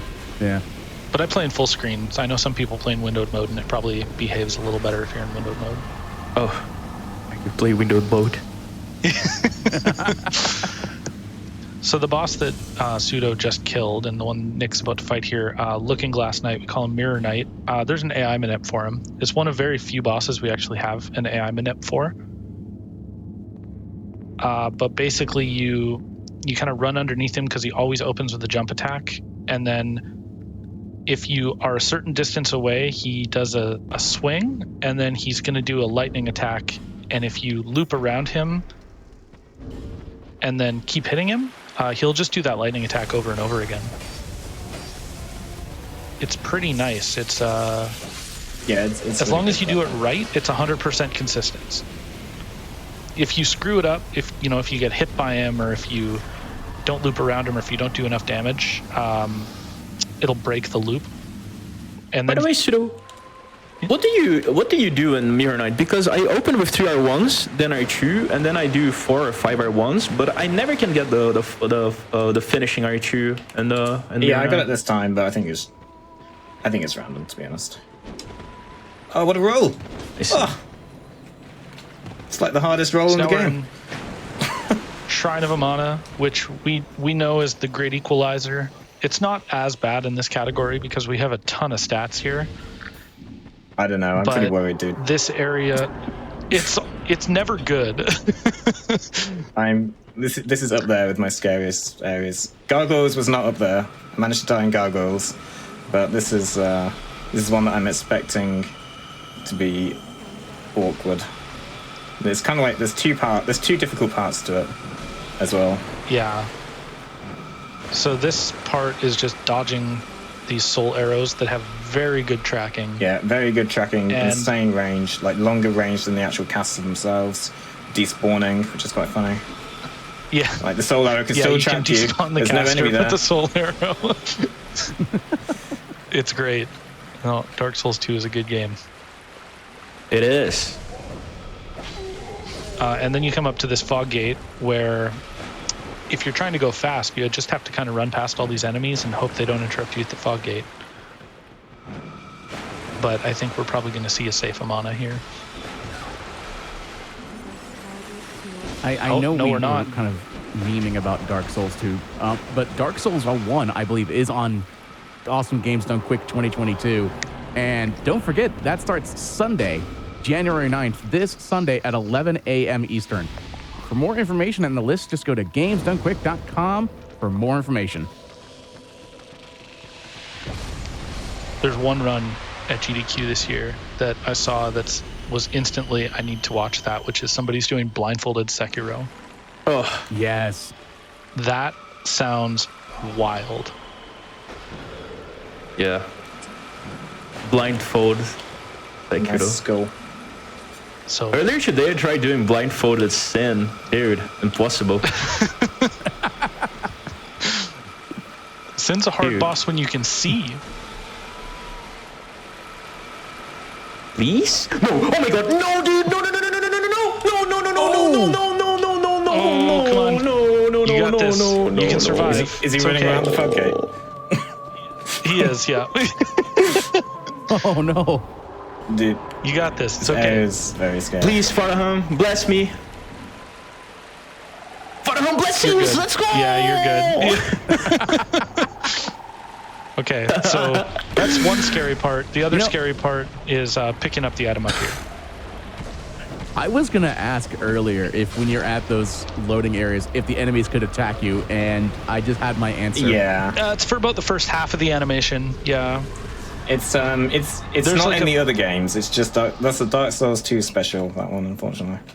Yeah, it is. But it's also for the first, I would say the first half of the animation. The second half you get your iframes, but the first half you can be interrupted. Yeah, so you have to like give yourself enough of a space to kind of get the animation started before the horde of people start swarming on you. Just start wailing on you. Okay, well, Yeah. we don't want to see Forlorn here. This is one of the worst Forlorns you can get in the run. I had it earlier and lost Yeah. 40 seconds, which was nice. Just And it's random. You probably just have to- You can't do much with it. you probably just have to take the bonfire and Yeah, homeward, you do. right? Like he's so tough to fight. So Well, he's tough to fight and he interrupts you while you're talking to the NPC. yeah, yes, exactly. But Forlorn gets progressively harder as you're in kind of like late game areas. And let's this is go. quite a late That was a good area, one and cycle. we're kind of getting to the end of our like level up that we did a long time ago. So when we did our big kind of Yeah. build, it was really nice for all the early mid game bosses. Now we're starting to get onto the harder stuff again. It's kind of not going to be as overpowered. We're going to have to start doing proper fights again. Yeah. You're never going to kill a boss with 7 hits again. Yeah. By the way, Pseudo, did you went for the bonfire? In Lana, You peach the... no, the crypt bonfire for peaching Forlorn? no. Okay. Then I'm not doing this as well. Uh-oh. Saving time. Any forlorns? I mean, if I get it, I'm just going to go to Under Ditch and take the time loss. Yeah. It looks like you're Yeah, good, though. I think he's usually You good have by already now. had it. Yeah. I want to just point out that when I saw on Nick's stream with the frog, I was like, oh, that's a frog. That's a nice. And then the going, I went, oh no, that's not a nice frog. Yeah, the face comes out. It's not good. Yeah. I was not expecting It's that. a weird boss, that one, So- visually, but It is. it's Undead Crypt here is it's got a bit of character, I think. It's the Shrine of Amana is a really cool area, but it is difficult. I like the Shrine of Amana. I'm one of those weird people that actually really likes Shrine of Amana. I hate it in the speed run, but I like the Yeah. I area. do like Shrine of it's- Amana. When I'm not... Yeah, when you're not running did. through without killing anything, yeah. Yeah. Dude, even in my casual playthrough, I never liked Shrine of Amana. And the reason is, I died a lot to the mages, and and it took me like 3 to 4 days to realize that I could use a bow, because like my friends, like you know, everybody has a Dark Souls friend. So my friend was like, nah, we don't use bow here, and I was like, yeah, okay. I don't use bow here as well. and then I was like, no, please let me use the bow. Let me use the bow. So this guy sells Elizabeth mushrooms, which are amazing items. So life gems in this, we use life gems a lot. They heal over time. But if you hit max health, they stop healing you. Elizabeth mushrooms heal over time for a long time. I think it's 45 seconds or a minute. But if you hit full health and then get hit, the Elizabeth mushroom will still be healing you. It's one of the only items that will do so that. you can kind of like preparatory heal when you know you're going to be taking damage soon, which is really good. They're very, very limited to get in the early game. I think there's only like 1 or 2 that you can get before this area, but then that guy sells 13 of them. Yeah, but there's not many in the whole game. No, probably only those plus the ones in all these keys. There's some in DLC 3. I know that you can get. Can get some in Dragon Shrine. Dragon Shrine? No, Dragon ID. There's a pickup. It's not many. It's the one that you can loop with yeah, settings. sorry. That's all these keep. Yep, that's how I do. No. Maybe No, I'm talking about the. maybe there's another loop. It's Oh, a gold. That's good, dude. Second gold. yeah. You should. Gold Velstadt. Yeah, I also golded. No, I'm talking about.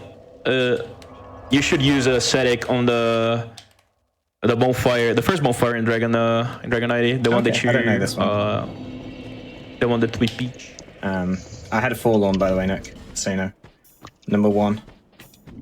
I got him at. Where'd you get it? Got him at the doors people, shield dudes. Oh. I guess that isn't too bad. It was okay. I kind of wanted to heal there, but I guess not. It could have been. It could have been If I'd worse. missed the shield shot, then I probably would have died, I think. But it's okay. I mean, even Nameless Usurper usually kills you there if you miss 2, though. Yeah, true. Yeah, my Velstad wasn't the best, guys. Sorry. So Pseudo just picked up Red Tearstone Ring, which unfortunately is not as broken as it is in Dark Souls 1, but it is still pretty good. So in this game, it gives you 20% more damage when you're below 30% HP. So the reason that we're just getting hit there is that you need to wait for that door to open anyway, so you might as well let that guy beat on you and put you in RTSR range. Yeah, the next boss is essentially do as much damage as possible as fast as possible, because otherwise he can fly, and you can't and you can't hit him, and you have to sit and wait. Yeah, and it's very slow. So don't like that. This next fight is like it either goes really fast or you lose 30 seconds.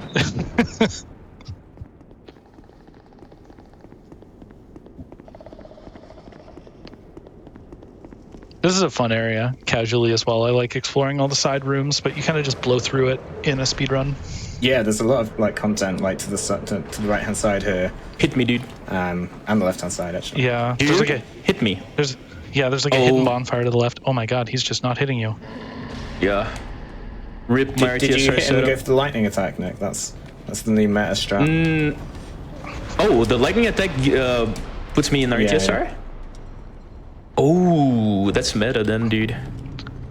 Okay, I think I have to go for the ogre Will thing. the ogre put you in RTSR with this much That's health? a way of doing it, but I don't know what it is. It. Hopefully it's it will, just counter Koken. damage from casting Dark Weapon. Yeah, it will. I'm sure it will. It has to. It has to. If I remember correctly, I saw the Starshine Chu doing it. Yeah, it just sets it like that. Oh, But I don't know if he takes a little bit of damage beforehand. yeah, me neither. We'll find out. Dude, I would do the counter thing. Like I would take counter damage from the Counter should from be the enough. Dark Weapon cast. I hope.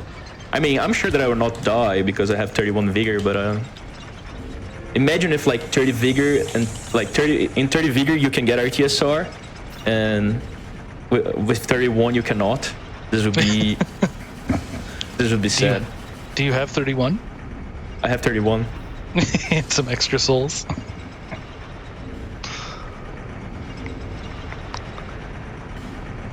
Yeah, but Let's see. 1, 2. So this is the boss. Yeah, it's actually. enough. Nice. Yeah, that's perfect. This boss that Nick's about to fight is the one that if you make a mistake, then you can just like lose 30 seconds because he flies around. But Pseudo got through it without a problem. Hopefully Nick can. It's looking good. Yeah, that's going to be good. Perfect. Nice. So we're coming up on another kind of scary area, Dragon Shrine. This place is the killer of runs, definitely in any percent. You can die here to those same dudes and or bosses as well. You Yeah, can. It's harder, but You'll survive an extra hit, but you can still die. if you get stuck, you're probably dead. Yep. I died here in all bosses practice the other day. Just trying to practice Ancient Dragon and I got smoked. I don't like this split in this category. I'm not gonna lie. I just want to get past it. Yeah. There's a lot of memes that can happen in this split, like more so than normal, and a lot of them there's not really that much you can do about it. Yeah. So these knights, these big armored knights, they try to fight you, and the little guys, if you actually fight the big guys, they'll leave you alone. They like want you to duel them, but if you run past stuff, then everything aggroes to you. Yeah. So another case of obviously everything aggroes to you. So the game is good in the sense that it encourages you to kind of explore and try out different things casually. The speedrun just ignores all of that and kind of gets punished accordingly with dealing with 20 enemies instead of one enemy at a time. It's like the same with like this stairs. There's 10 enemies on these stairs, but if you fight this guy, they leave you alone. But if you run past him, all of a sudden every enemy wants to kill you at once. As soon as you get here. And then this hallway is where runs go to die. Oh my god. Well, let's hope that doesn't happen. Not even close. That's a good RTSR setup. It was all intended. Yeah, I can tell. Now we get... So now we have to wait for these guys to clear out, which sometimes takes a second because they all try to come up, but they stop at that outer ring. Dude, the other day I had I have 2 dragon soldiers hugging each other. Yeah. Like, one was trying to get in and the other one was trying to get out. And they were like, nah, not happening. And I was like, dude, please move. This boss is, casually, this boss is pretty scary, you know, if you don't know what you're doing, but there's a really consistent speedrun strategy for him if you just poke his toenails here. I'm dead. Oh, it was a good one, guys. Yeah. Oh, no. Oh, no. Oh, you're good. I don't know how, but you're good. Okay, that was... That fire breath attack, it's if you sprint to his tail, you'll always be safe, but he had just run out of stamina from punishing an attack, so he had no stamina to sprint. And the fire breath will absolutely kill you here. Yeah, even if you're not in RTSR, you're dying. Oh, what a terrible fight. Okay. Yeah. Yeah, it was scary. That's a big time loss if you die there as well. That's one of the worst places to die. That's almost like... It's not a dead run, but it's almost a dead run. You're probably talking 3 minutes, I think. Yo, guys, nothing to see here. Please leave. Please, Fister! Fister! Thanks. I like how you said just leave, and then they all kind of went, okay, just, you know. Yeah, just getting out of there. Just waiting for the right moment. So since Nick has full HP, he wants to set up RTSR by tanking a stomp, but he didn't get a stomp first attack, so he's just not going to bother. Oh, dude! Flying? Any flies? Any Yeah, he got to stomps? fly. He got to More fly. flies? He can't Dude, do 2 I'm flies dancing. in a row, which is really bad. Because instead of getting 12 counter hits, At you this get 2. point, I'm not getting RTSR at all, dude. Yeah, there's no point.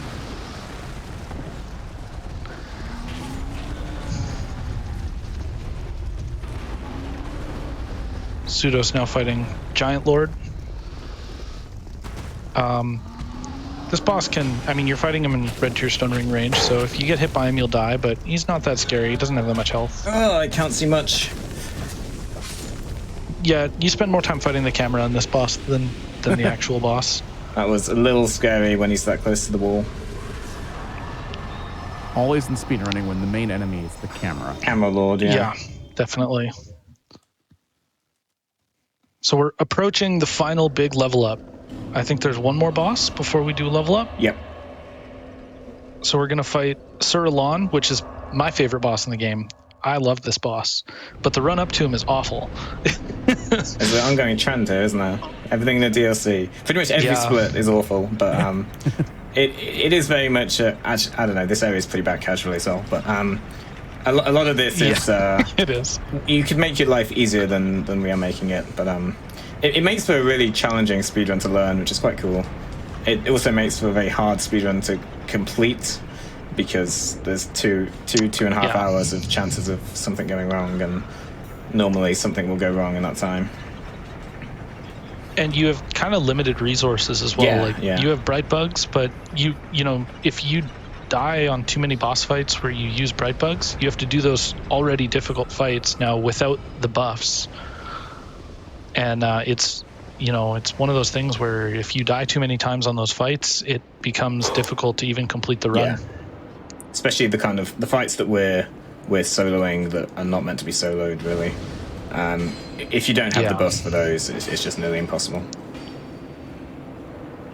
Oh, dude. I had a really, dude, I was scared of Paper Wall. Oh, I did the new diss strat. Nailed this strat? You don't. What is the nailed this strat? Where he stands up on the... It looked like you were standing up on the mound rather than running into the corner. No, you don't stand anywhere near, actually. You don't aggro Giant Lord at all. And then you kind of wait for the dust. Really? It's surprisingly not that slow. But it is a faster? It's almost exactly the same. I timed 2 fights and they were like... This strat was like 0.2 faster, but... I mean, it depends on the RNG as well. Nice time. Yeah.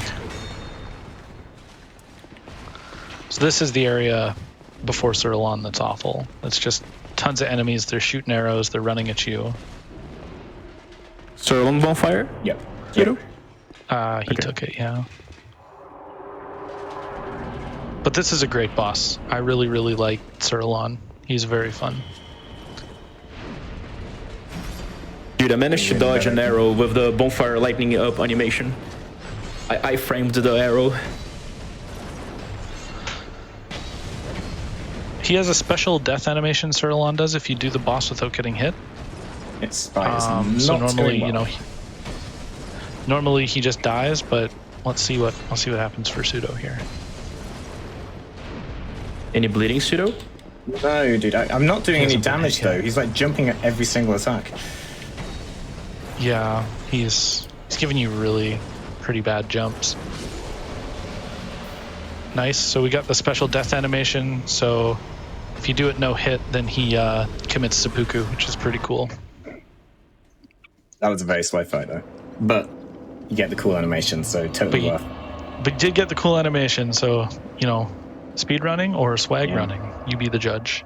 He was very jumpy there. Like I couldn't really get any solid damage on him at all, actually. So now we're heading into the late game. Gonna do buy the last bright bugs. We picked up a red iron twin blade earlier, and that's gonna be a weapon we use for some of the later bosses here, but we're gonna upgrade it to +10 and infuse it and do one final big level up.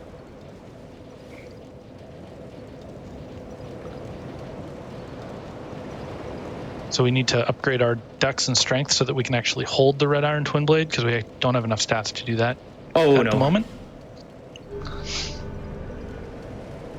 Let's go, hitless, dude. Nice. Both runners getting the hit list. Yeah, you know they say if Pseudo got it, I have to get it as well, dude. Yeah. I need to keep up the show. Yeah.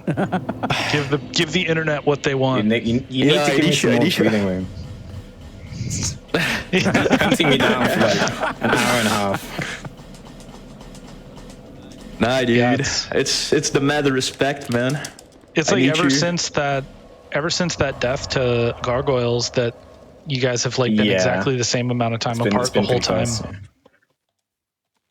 we both had like a few mistakes, but nobody's had any deaths or. I lost time to. So I think we both lost time to Ancient Dragon actually. Lost time, dude. My character on the by the side of Emerald Harrow decided to take a break. Rest at the bonfire. Sit at the bonfire. Yeah. Have a rest. I messed up that menuing as well. Don't worry, Nick. I lost like 10 seconds. So I'm just giving you. I'm giving you time. It's pretty much yours to win at this point. All these menuing mistakes. So now No, because I need to remember that I skipped the key for Elena. Oh yeah. That's like my savior. timeless. Let's go, dude. So I would say we're through the late game now, and then we're definitely into the end game. This is where it starts getting touchy. Every single split here, you can die. Like, you might not, but you can, like, for sure. With the exception of Chariot, I think every boss from here on out is very difficult. Actually, the next fight is the fight that I am most scared of. Yeah, I'm always scared of Vendrick. Oh, so it's bad luck. That's the fight I'm most scared of, like 100% sure. That was extremely scary. That was really scary. The way that this fight works is throughout the game, as we've been doing stuff, we've been picking up these things called Soul of a Giant. There's 5 total in the game that you can get. We only get 3. So the way that Vendrick works is that his defense starts at 32 times the normal defense of an enemy. And every giant soul you get, his defense gets cut in half. So he has currently, it's like 4 times as much defense as he's supposed to have. But it's been determined that it's actually faster to kill him with 4 times defense than it is to go and get other giant souls, basically. It's not so the reason easier, we don't kill him. No, it's not. But the reason that we don't kill him when we come here the first time when we do Velstadt is because at that point we only have 1 giant soul. So he would have 16 times defense and it would take like 10 minutes to kill him. Yeah. Okay, that was good imagery. Other than the opening, which was very scary. Okay, I've got an 8-second time save. Oh my god, yes. Oh my god, Nick, that was terrifying. Yeah, that was... Wait, did he kill Vendrick already? Surely not. He's fighting Vendrick right now. His RTSR setup was the scariest thing I've ever seen. He opened with 1 hit. Yeah, same, and, Nick, I was like... I had one-handed overhead, and then took one of the first swipes and had to roll the second swipe. Okay, so I'm nervous. He took a one-handed overhead and had to roll a second one-handed overhead, and it was that sounds that was terrifying. So the guy's meant to do 2 attacks. Like the RTSR setup is get hit by 2 attacks, but very occasionally he does 1, and you're stuck at like not RTSR health, but also not full health. So you're kind of like in limbo where you've got the risk of dying, but you don't have the reward of doing any damage. So it's just awful situation. Oh no, the walls. Pseudo just picked up the key to a boss that we're going to do later. It's called the Eternal Sanctum key. It opens a door we've run past already. It opens the door to a horrible boss. Killer. Die, dude. Yeah, man. Nice job. Both runners make it through Vendrick. You love to see it. One down. Yeah, dude. This is the fight that I'm most scared of. Like, this fight is like if you pay attention to the fight, it's basically like you are just walking around, lock, 5 hits, unlock, 3 hits, wait, 2 hits. It's basically like it's an easy fight on the paper, but like, dude, it's terrifying though. It's terrifying because this boss is like sketchy. When he goes by the wall, you basically have to pray. You can't climb the walls, so you can't get behind him. So you're kind of like falling over his body, basically. It's Remember to pick up the Alana key, Nick. Yeah, I will. But the backup is getting after picking up the first. Like I grab this one, then I go to grab the Alana key, and then run through Alana. I forgot the key in a run the other day and had to homeward out from the bottom. Yeah, that does not sound like a fun time. No, it's a slow time. It's a very big time. I also did it in my practice run. Because the thing is, a lot of the time... It's like 2.5 minutes. So a lot of the time, if you don't... Well, certainly when you're going for world record, if you don't get that key, you just reset. So most of the time when you get there, you always have the key, so you don't think to check it. But when you're doing like marathon no reset runs, if you don't get the key, you say, "Oh, I'll just get it later," and then an hour passes whilst you're killing random bosses, and you forget about it, and then you kind of go back to your muscle memory. So this is the other, well, I guess the other boss that's really easy and kind of a joke is Ilana, who casually I struggled quite a bit with because she summons health. It's really tough. Thanks to all the all the buffs and damage that we have now, we literally just kill her before she can do anything. It's our first fight with this new weapon that we're going. This is like the big hitter for when you've got a slow enemy or an enemy that's not doing much, and we're allowed to wail on them like this. This weapon does a lot of damage, as you can see. Yeah, it does an absolutely ridiculous amount of DPS, but it takes a lot of stamina. Yeah. And it swings really slow. There's a lot of poise though, which is good. It's like a heavy weapon. Yeah. Heavy, high hitting DPS weapon. Yeah. But you only use it for what, 4 or 5 bosses at most. Some people use it for some bosses that, you know, other people use the rapier for. But everybody uses it for these 2 bosses.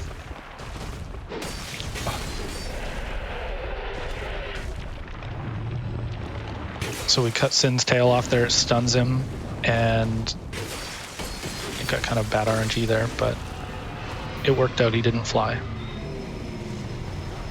Oh, did you get the fire breath? Yep. No worries, dude. I don't mind that RNG, honestly. So Nick now is going into Ilana, so he's going to shred her health. Any Ilana deaths, Nick, maybe? That is a rare meme, an Ilana death. It's a scripted fight, so... yeah, there's almost no way to die to it, unless you mess something up, like mess up your stamina. Sin is kind of also scripted, but it's way more technical. Like, the Ilana fight isn't much more than you spam R1 and... Well, I mean, that's pretty much it. I once lost an boss's run because I forgot to go to Macduff, and I got like my head Iron Blade Plus nor with nothing, doing like no damage at all, and I was like, dude, what is happening here? Oh, it's awful. Yeah. I once lost a run to Ilana because I forgot to bright bug outside of her door. Yeah, so I've done that as well. Yeah, just walked in and you do the full combo and she lives with like 15% HP. And then someone kills you. Then she summons people and you die. Yeah, that's a fight where the only reason it's easy in the speedrun is solely because we have so much damage. If we have any less damage, that fight quickly becomes a lot harder because her first attack is to summon a load of ads. So fortunately we kill her before they spawn. No. So Nick got a fly here and then a death. Oh no. He must have taken that bonfire. I'm sure I got the bonfire. Yeah, I'm sure he did. Yeah, but the bad part is I don't know if I can loop the scene. I don't think you can cut the tail on the opener anymore. You can cut it, but you can't do the normal strat. But you've got to fight him casually, basically. Yeah, that's the wrong rank. Gonna have to get some spare bright bugs. Yeah. So Pseudo now is off to Cave of the Dead, which is what a place, a truly horrible area. Amazing place. It's one of my truly favorites. Awful. This place. We can grab some bright bugs here, thankfully, so we stock up a little bit. But this is one of the worst areas, followed by one of the worst bosses. Yeah. Like, it might not look so bad with me not getting hit by these, but there's so many of these. I watched Nick practice this before the race, where he did it 5 times and died 4 of them. Thanks God, Sin gave me a really second RNG. try. Sin gave you very good RNG there. Sin did the from ground fire breath. All right, wish me luck. Yeah, but so you were entering Gank Squad, or yeah, he's walking into Gank Squad. So we'll see how this goes for him. That's a bad start. It's not good. Ugh. Oh, that stored R1 after rolling. Yeah, that's unfortunate.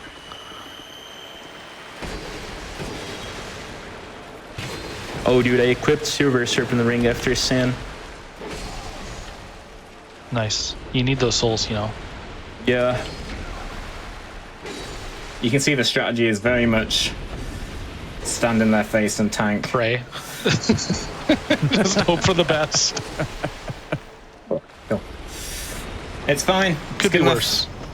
We didn't die. Could be worse. You can die really easily there because one of them can get you bleeding and dead, and the other one can backstab you and kill you.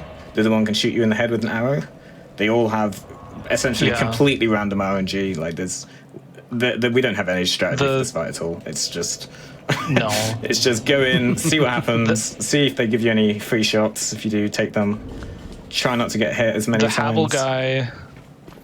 The Havel guy, the big armored one, if he backstabs you at full HP with a bread bug, you still die. You need, I think it's like 55 vigor. You can survive it, but not only 46 vigor, unfortunately, which is very high.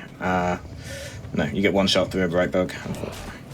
So that's why you kind of saw me like panic roll and do that R1 when he was behind me, because as soon as he starts the backstab animation, that's the end of the fight. So I was like, no, you always want to have them, in front of you. I guess that's kind of like a strategy, but it's not a very advanced one. But that's what we have. So we're now... Pseudo is at what I think are the two hardest bosses in the game. They come back to back. Yeah, I think so as well. So we're going to fight a DLC boss while it's invisible. We're going to fight a big cat that's invisible. That's going to be the first stop here. And it's just a fight that you have to get good at by doing it. And I think the first time I killed Invisava, it took me like 30 tries. Yeah, this is probably the highest skill ceiling fight in the run. This or the next one. Because we're doing them in the way that you're not meant to do it like this. So there's an item in this DLC that you can go and get that will make the boss able to be seen, and it's still a hard boss even when you can see her. Like, she's a DLC boss, DLC damage and defenses and stuff, and health and defenses, and so it's like a difficult boss when you can see her, and now you have to do it without seeing her, and it's very challenging.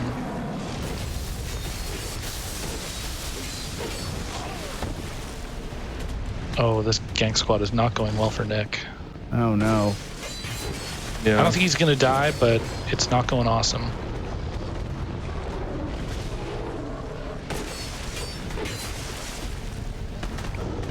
Okay, that's fine. No death. That's by far the most important thing, is not dying. Yeah, it was an okay fight. Not the best, not the worst. Pseudo is doing okay on Ava here. Anytime you're fighting a boss like this and in a race and you don't die, you have to kind of count that as a win. Yeah. One down. Yeah. So take those. Not bad actually. I'm only losing. That was pretty okay. Yeah, I'm only losing 15 seconds on what is probably a Distortion's gold. So, but didn't die. So that fight. The thing is, no doubt. The problem with Ava and the reason why it takes so long to learn is that you can see. Yeah, you can't see. But if the fight goes bad, then your buffs run out, and you're just dead. Like once it starts going badly, it snowballs completely out of control if you're not ready for it. So if you don't pre-second death and stuff. Hits she hits like an absolute truck. Is it worth it to just take the L there? What do you mean? Die? How do you mean? Yeah. No, if you die, the boss is still there. We have to kill her. I meant if you get your buffs back or whatever. Oh right. No, you don't get your buffs back either. You lose them forever. Okay. So it's really bad. So it's only the worst part bad. Is, okay. There's no good thing about it. The worst part is that it costs you use a bright bug and you use mushrooms, and those are consumables. You use them once and they go away, and you have a limited amount of them. So this is the other hard part. It's doing Burnt Ivory King, but first he has to do the Burnt Ivory King soldiers, which is also difficult. This is the kind of multiplayer design that we're doing by ourselves, and this is not going very well. And this is another fight that you do not want to spiral. Yeah, so in this area in Aleum Lois, you have this white soldier here that's with you. There's actually 3 more that you can find out in the level, and they'll come into the fight with you and they'll help, and they'll seal off these portals because the enemies are spawning out of these portals. So when you do it casually, you find all 3 knights, they seal off all the portals, and then you just fight the boss. But in the speedrun, you don't find any knights. There's just the one that it starts with. And so it only seals off 1 portal. So while you actually fight the boss, more enemies are spawning. This is really good health for going into the fight. Well, that was my bright. Oh my the problem God. is now that was so bad that my bright bow is going to run out for phase 2, which means phase 2 is going to be even scarier. Guys, I've been trying to not bright bug for the first phase and only bright bug for the boss, but that's scary too. I think Nick. guys, wants some quiet. I'm not listening, Ava. Please, yeah. Yeah.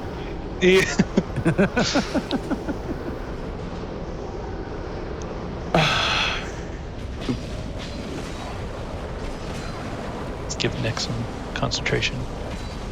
Oh my god. Oh no. I bet she's dead. Nice. No, she's not dead. The whiffs. Yes, let's go, Ava. Okay, he did it. Dude. Nick loves to keep it interesting. That's one way, yeah. Dude, this fight is something else. So this is why this fight is so scary. You can see Pseudo has to deal with like 3 soldiers and a boss right now. Not as bad as my PB, but still terrible fight. But he made it through. Pseudo did painful. it. So that was it was wow. getting spooky for a second there. I knew my bright bug was out, so I was taking a lot of damage there. And you can get stun locked as a problem. So you saw me go from full to essentially RTSR health whilst being staggered the whole time. There's nothing I could do. So if you kind of don't keep on top of your health, you just die. And because of the bright bug running out, the fight goes on for longer, so more of the ads spawn, and it's just a massive spiral, and you don't want that. For reference, I lost 40 seconds on my PB though, so it can go really wrong. Now Pseudo is headed for probably the longest split in the game, which This is Twin Dragon Pets. Riders, I guess. Yeah. We have to go through the worst area. Like, we've gone through some bad areas, but this one coming up is the worst. We keep saying this, but the run just doesn't get easier. Like every undeniably. single split, it's like, we've just finished this bad split. Now we get to go on to a different bad split until we've killed all the bosses. Just every single one. But this also just like this isn't an enjoyable area to do either. It's not that fun, honestly. I don't mind running through Aleum Lois here. This part's fine. It's after when we get out into the frigid outskirts.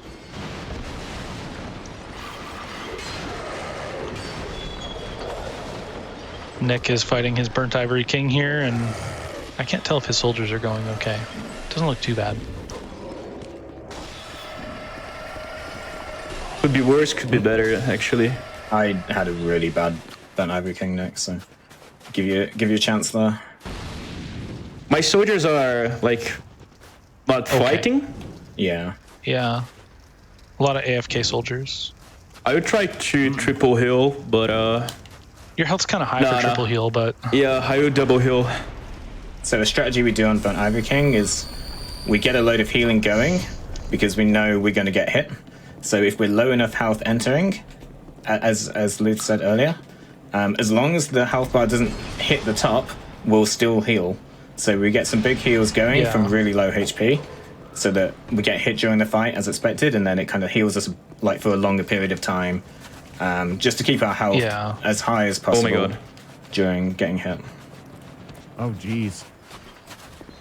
Nick's taking a couple more hits, I think, than he means to. Oh, man, that was scary. Oh. Dead?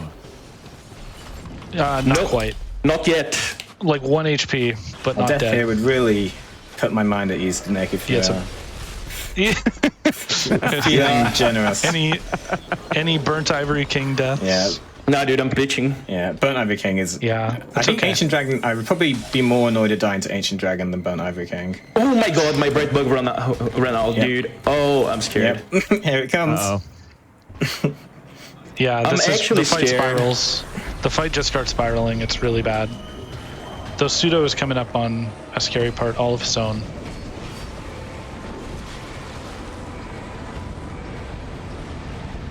Gotcha. See, if it was me I doing got the this, grab. man, I'm dead. Oh, Yeah, no. GG's. The grab. is that it? No, I'm alive. He where he does Hey. the fast poke and grabs you and throws you. I don't even think I know that attack. It's only after he's buffed his weapon. It's there. buff. That's Dark Yeah, attack. Yeah, the long stab. Yeah, it's a really Yeah. scary attack, though. Nick Dude, lives with, like, please. 5 HP. Let me leave, dude. I want to survive. I got gotta die, dude. He's got no buffs left. Oh my It's like gosh. Oh, goodness. 4 minutes deep. Oh, goodness. Meanwhile, Pseudo is in frigid outskirts. I dodged though. It's Darba, dude. Oh, I'm dead. Yeah, he did the charge. Ah. Nah. Meanwhile, Yeah. Pseudo is running through the frigid outskirts here, which is the worst area in the whole no. game. Frozen Wastelands. You get attacked by terrifying electric reindeer. Infinitely respawning electric horses that come out of random bits of the fog and which are essentially immune Yep. to poise damage. So I think there is one attack And that staggers them with like the Great Club R2 or something, but they're not very nice they- enemies. And they hit very hard too. So there's the ponies. And so it begins. And you can't see where you're going, and you have to go for like 5 minutes in a straight line, Yeah, straight-ish line. this is the worst boss. This whole split is so horrible. The boss is actually really boss easy. is Like when you okay, get to the yeah. boss, it's not that difficult. But it's just getting there is very, very difficult. I think this is probably one of the areas that, from a casual playthrough, if you're trying to do like full game completion or busters, this one will probably be one of the most rage-inducing areas. It's not an interesting area.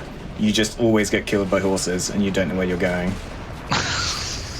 Yeah, you're just blind the whole time while horses gank you Yeah. to death. It's And awful. especially the first time you play, like, how is anyone meant to know that this is the right line that you take and just run straight for 5 minutes? Like, you have no idea. So you do sensible things like I did, like hug the edge of the map, which makes this area twice as big, but there's nothing in the edge of the map. So Oh, gosh. you have more time to get ganked by horses. It's a very difficult casual area for sure. And these kind of attacks hit very hard. Like, I'm buffed here. I'm buffed and I'm healing, and I'm still struggling. Obviously, you're not meant to do it quite that fast, but yeah, you can see how things quickly spiral out of control with those horses, and they're really strong. I think you're at least in triple heal range here, Nick.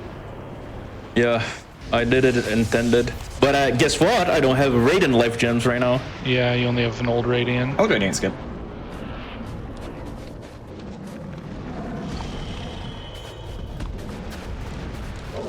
At least you can pick up the 5 Radiants on the way to Twin Pets. Hey, perfect RNG. Missed, not perfect RNG. So as you can see, the boss isn't that Dude. bad. It's just getting to the boss that kind of sucks. This is another boss that isn't that easy in casual playthrough though, because you again, if you don't have a good That's true. build, you get 2 on 1. Yeah, they heal. Like here, And they heal, Yeah, yeah. they've got some really strong buffs. They like have almost like a bright bug of their own that buffs their defense and heals them for quite a lot. Oh, yeah, I killed Burnt Ivory Nice, King, nice. dude. Nice, Depressing. That's Depressing, but nice. still. That's a rough death though. I mean, Twin Pets is like a 7-minute split. Yeah, I lost 4 minutes in this split alone, dude. Yeah. This is one of the hardest. Any Toughest. forlorns at Dark Lurker dungeons? Probably. The ones at Dark Cloaker Dungeons are bad because it actually prevents you continuing. So in some areas where Forlorn invades, he's kind of he's a pest. He's in your way, but if you can get around him, you can kind of keep going. In the Dark Lurker Dungeons, you can't enter the dungeon if you're invaded. but the invasion is random. So Yeah. you go to the dungeon and it's like, no, sorry, you invaded. And then you just have to go back. You just have to and do it again. just have to use homeward and try again. Fantastic game. Yeah. Great game, by the way. See, I think the worst deaths you can have in this run probably is Twin Pets, actually, now I think about it. That's such a long run back. Yeah. That's for sure. Or It's a long Pets run and, back. It's Twin difficult. Pets, Burnt King, Tin Pets and Bird Ivory Yeah. King. Yeah. and I guess then Ancient Dragon, Ancient just because Dragon. the Foggate's so bad in this game. Yeah. Yeah. Dude, I'm so sad about dying to Bick, man. No.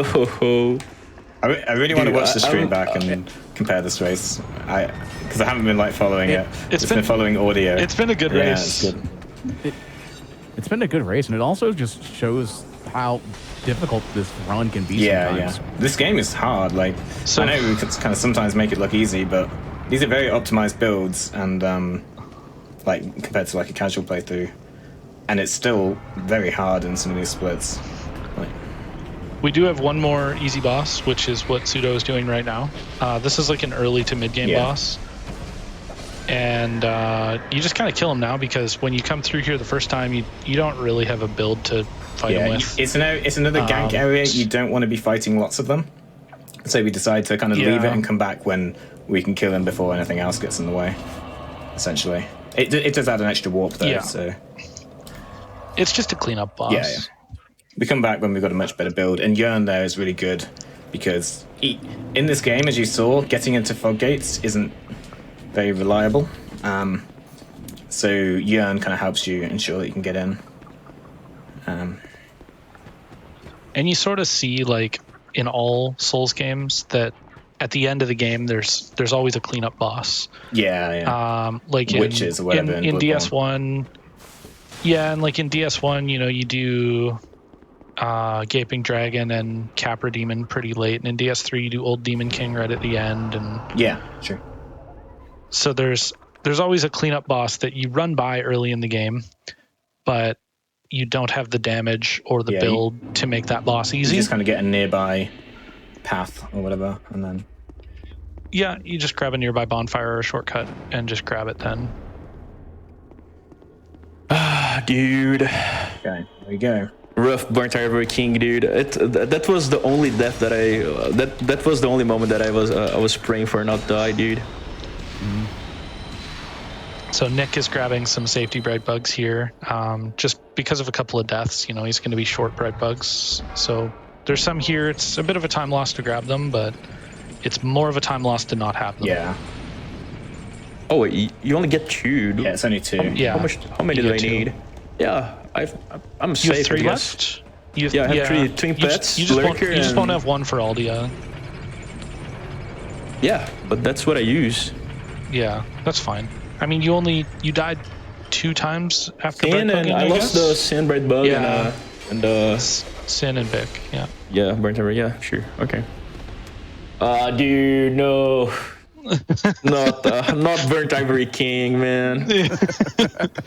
It's So the Pseudo curse. is now doing the Dark Lurker dungeons. He just finished the first one. So in each dungeon, you need to kill all the enemies It's a gold. and light a Let's torch go, dude. and light a...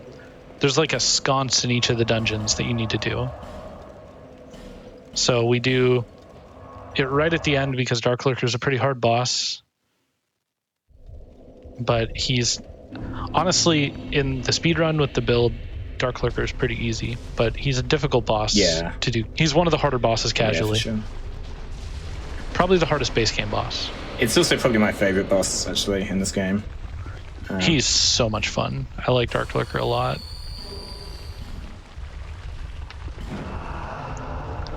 So we see Nick now just running through Frozen Wasteland, But getting uh, assaulted by horses. these dungeons are actually very tough. Even each Yeah. in themselves. Dude, where's my Yeah. house? The speedrun, always makes it look easy, but these dungeons are one of the hardest parts of the Yeah, game. these guys are super Dude, tanky. where's my house? Like a full combo with this. I'm lost.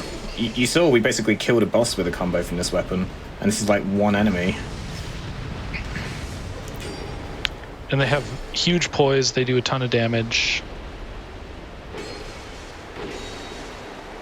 And you know, the reason we attune Force for these, we bought Force way back at the beginning of the run, and the reason you get it is because thankfully Force can stun these guys and you just push them off of ledges because it's so much faster than just fighting them.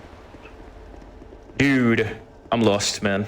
Oh my god, I have a lot of horses follow me. Oh no. Oh, Oh no! Oh no! dude, dude, I don't know what. Nick is showing you the I don't know casual how, but I experience. have. I don't know how, but I have more than 4. Oh my god. I think in you're Scholar there. they changed Okay. how many horses You're you there. have. Yeah, I get mauled by horses every time I go there. I hate this area so much. Yeah, I hate this area as well, but still, okay.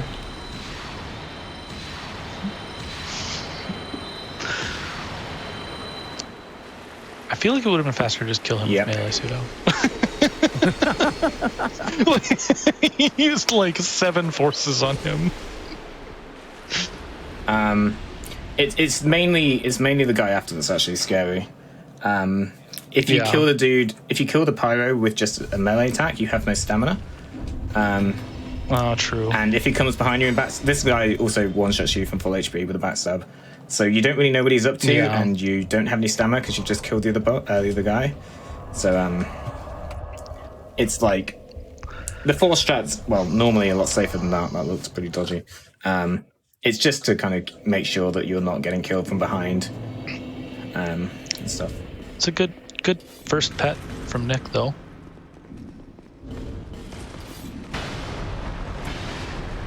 Yeah, Hopefully we Brett is get- kicking in, dude. Oh, I assume it's the same with some of the other pets that in order to pet them, You pet them with your sword. Yeah. But yeah. Yeah. watch me choking after saying that. That's the practice of kicking in. Oh, It's definitely some practice kicking in. There you go. dude. Always look on the Dude. bright side. Man, this Okay, go, he's buff. gonna buff. Yeah, he's gonna buff. It's okay. The boss is dead. Victory achieved. Yeah. I suppose Dark Lurker is a really bad death as well, actually, Yeah, it is bad. because you would have to clear the entire dungeon again, right? Mhm. Fun times. I died to Dark Lurker earlier So- today, so Oh it was, no! it was like Dark it was like Lurker 2 minutes 30. I lost. is I Dark mean, Lurker is like one of the harder. He's probably the hardest base game boss, and he comes at the end of a very difficult dungeon. And he hits RTSR like Lurker, by the way? Yeah. he hits like a truck. Okay, we want to see the laser opening. Good. Fireballs, That's fireballs, good. fireballs, fireballs, Oh, fireballs. nice! We're getting the lasers. Now, like 90% of the time or so, he'll do a Dark Orb. And I can get a load of free hits. Actually, I don't know if this kills me. I should have probably tested this. Okay, it doesn't. Nope. No Now deaths. may not be the best time. Yeah, I didn't take a counter hit to live. He's got a lead. That would have killed you with a counter hit for sure. Nice. That's Dark Lurker. So that's another fight. He splits in 2. You have to fight 2 of them. He has a lot of magic attacks. I think it's a really fun fight, actually. It is. But I like it a it can lot. get scary. Like, he can shoot missiles. He didn't do that, thankfully. He was just doing kind of like short range attacks. He can also teleport away. He has a wide move pool. So now we're coming up on the final boss rush for Pseudo here. Nick's fighting the chariot, but Pseudo is... So now he's going to go down to the throne, which... You can go down to the throne basically as soon as you fight Velstadt and get the King's Ring, but you'll only fight the first boss that is at the throne, and then when you beat Giant Lord and you get the Giant's Kinship, then you can fight the second boss, and if you've talked to Aldia in all the places, then the third boss spawns there. So we need to do everything before coming here, because this also gives you the ending cutscene, so this is always the last place you go. Yeah, we kill Aldi as the final boss, and there's like an 8-part quest, whatever, to do that. and the run Yeah, finishes. I mean, you need to kill all 4 lords, talk to Aldia at a primal bonfire, talk to Aldia Undead Crypt, talk to Aldia in Dragon Shrine, and kill Vendrick in order to make Gotta kill Aldia Vendrick spawn. as well.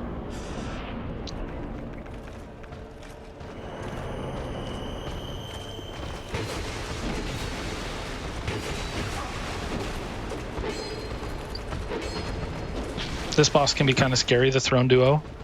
If you get, they're another one of those duo bosses that can just lock you down with staggers. Thankfully, the Red Iron Twin Blade is really good at just destroying their health bars. So in any percent, this is like considered probably one of the hardest fights because you're way weaker and you don't do any damage. In all bosses, this one's really not that scary. Just because you have so much damage, they die in like 5 hits. Whereas when you can a normal build, it's like 15 hits or 7 hits. Dude. It's a lot worse.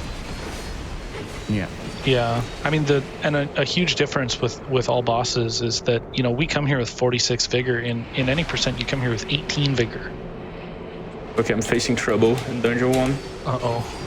Dungeon 1 is giving Nick problems. Oh no. How about it? Okay, So I gotta. Pseudo's fighting Nishandra. Nishandra's the last boss of any percent. That's basically the required last boss of the game, and then Aldia is the optional last boss of the game. Bad dungeon, dude. So here's Aldia spawning in. Nick is basically finishing up first dungeon here. He's just lighting the torch. Aldia can just waste your time. He's not really a difficult boss, but he has massive amounts of defense when there's fire around him. So you just have to hope to get the good attacks that put the fire out around him, and then you can't when the fire comes back, certain stuff. Yeah, like it does a ton of damage when he's on fire. Like there's a huge amount of AoE damage that it deals, but also his defense goes through the roof.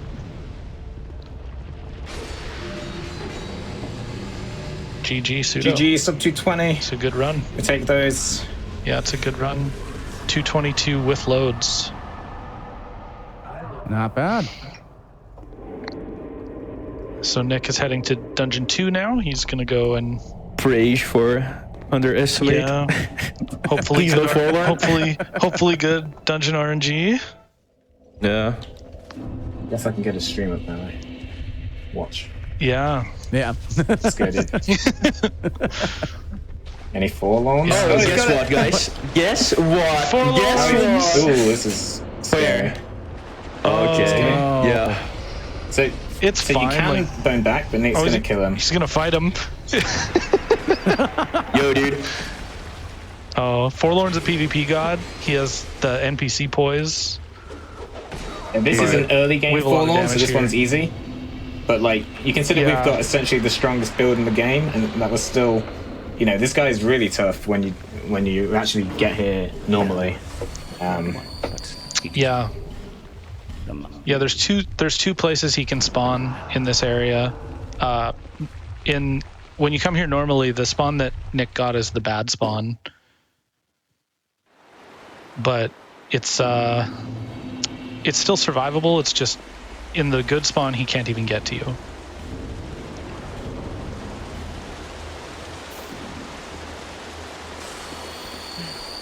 So Nick now is making his way into the second dungeon. We just had to do a little bit of PvP first. Oh, this is a terrible attack. This witch tree thing. Yeah, they can knock they you can over. essentially stun lock you because they have an attack which knocks you down through it, I think. Which was that attack, but Nick can't get out of the way. But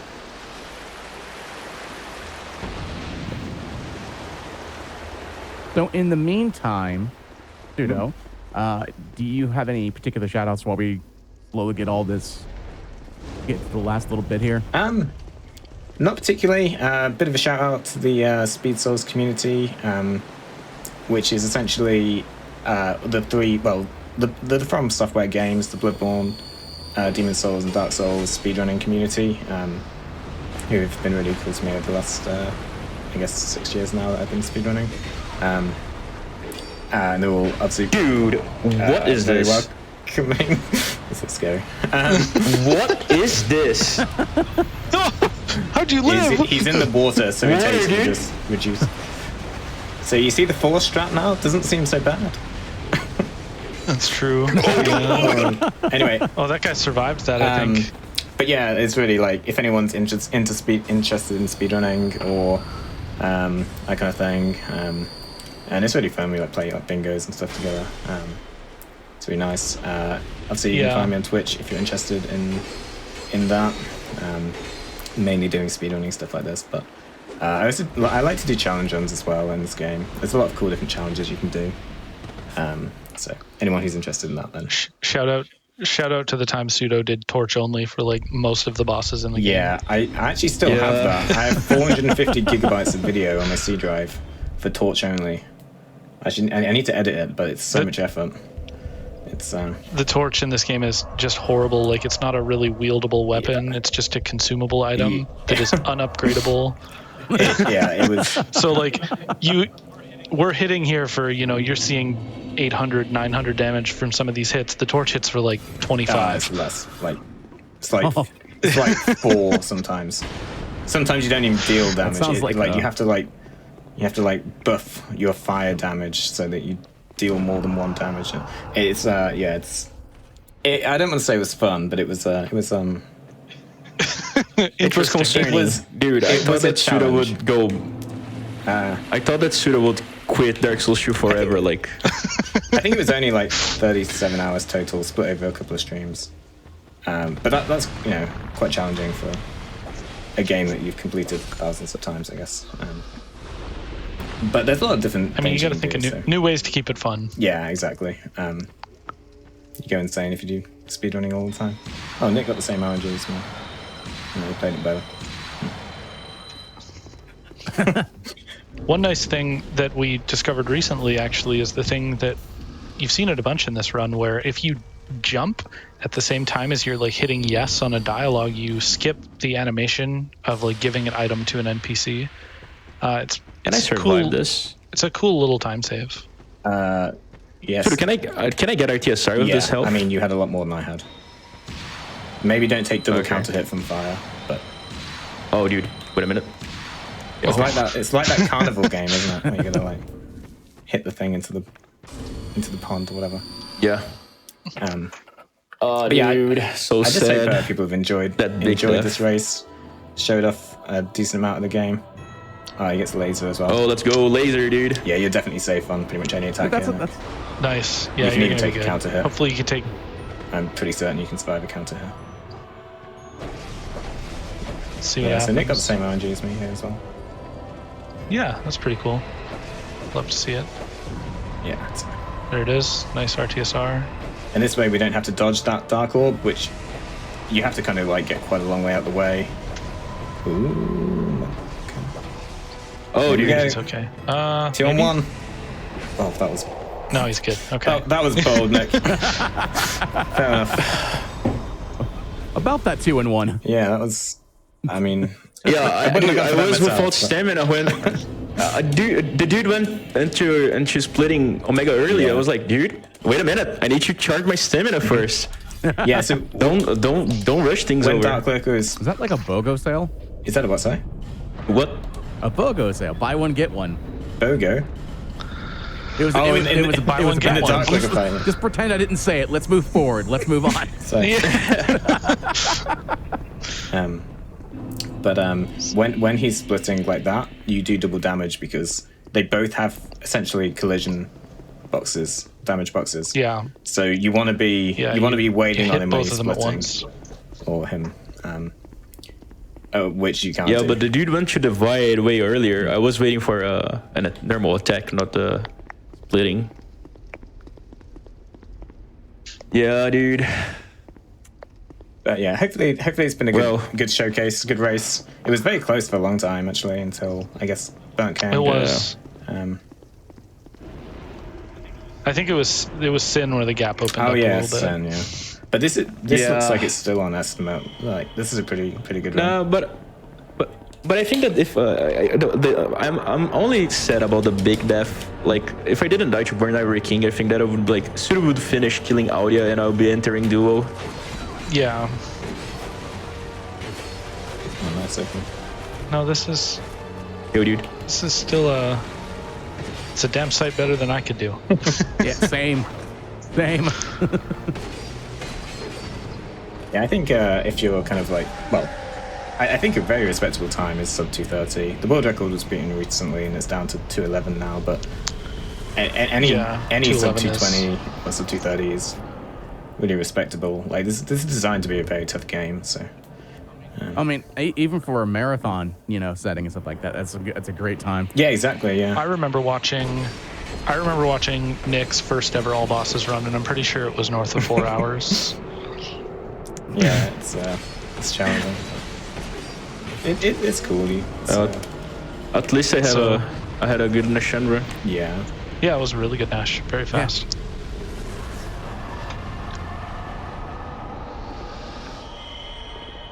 Just let us know when time is.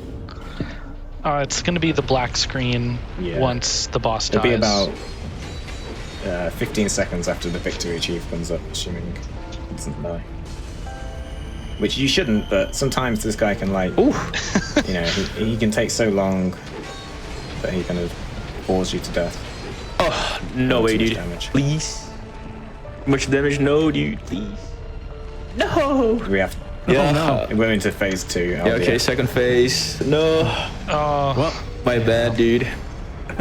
Well, we have a free second. Wait, are we done? No, okay. I didn't think 20 so. seconds. Yeah, Sudo, if anyone was interested in wanting to know more or learning about Dark Souls 2 speedruns, where would they go? So the Speed Souls Discord is probably the best place for newcomers. And just, ping DS2 Run or whatever. I'm in that channel. I don't have my own Discord, but you can always DM me as well. Or to be honest, any of the DS2 runners are all very welcoming in terms of answering questions. Jeff's put up video YouTube playlists on introductory routes and stuff. So yeah, or you could always ping me, or I'm sure Nick would be happy. Or anyone on that Discord, which hopefully we can link. I've been part of the community for, I would say, like a year and a half now, and they're all. It was very easy to be welcomed in. Everybody was very welcoming. All right. Well, thank you all very, very much for that amazing Dark Souls 2 race. We're going to take a small little break to stretch, get some water out, and we'll be right back with Cuphead. Stay tuned. Hello again, and welcome back to the Bargain Bin. I'm your host, Midnight Vesper. A couple quick announcements. Don't forget that Awesome Games Done Quick 2022 online starts this Sunday, January 9th, starting at 11 a.m. Eastern. Come see a week of speedruns right here on the Games Done Quick Twitch channel. Just go to gamesdonequick.com for more info. Don't forget, all revenue after taxes that GDQ earns from subscription and bits for the month of January will be donated to the Prevent Cancer Foundation. And of course, if you're watching this on YouTube, AGDQ 2022 Online will be live through the 16th of January. So go to twitch.tv/GamesDoneQuick if you're interested in looking at that event live. And speaking of that, we have another great, fantastic run of, Cuphead coming up here with Calavertia TV. And Kudu, how are you all doing on this beautiful Wednesday? Thank you, and good night, everyone, and thanks for letting me play the run. I am nervous, but I hope defeat the bosses and the audience the pass great. And I'm doing very well.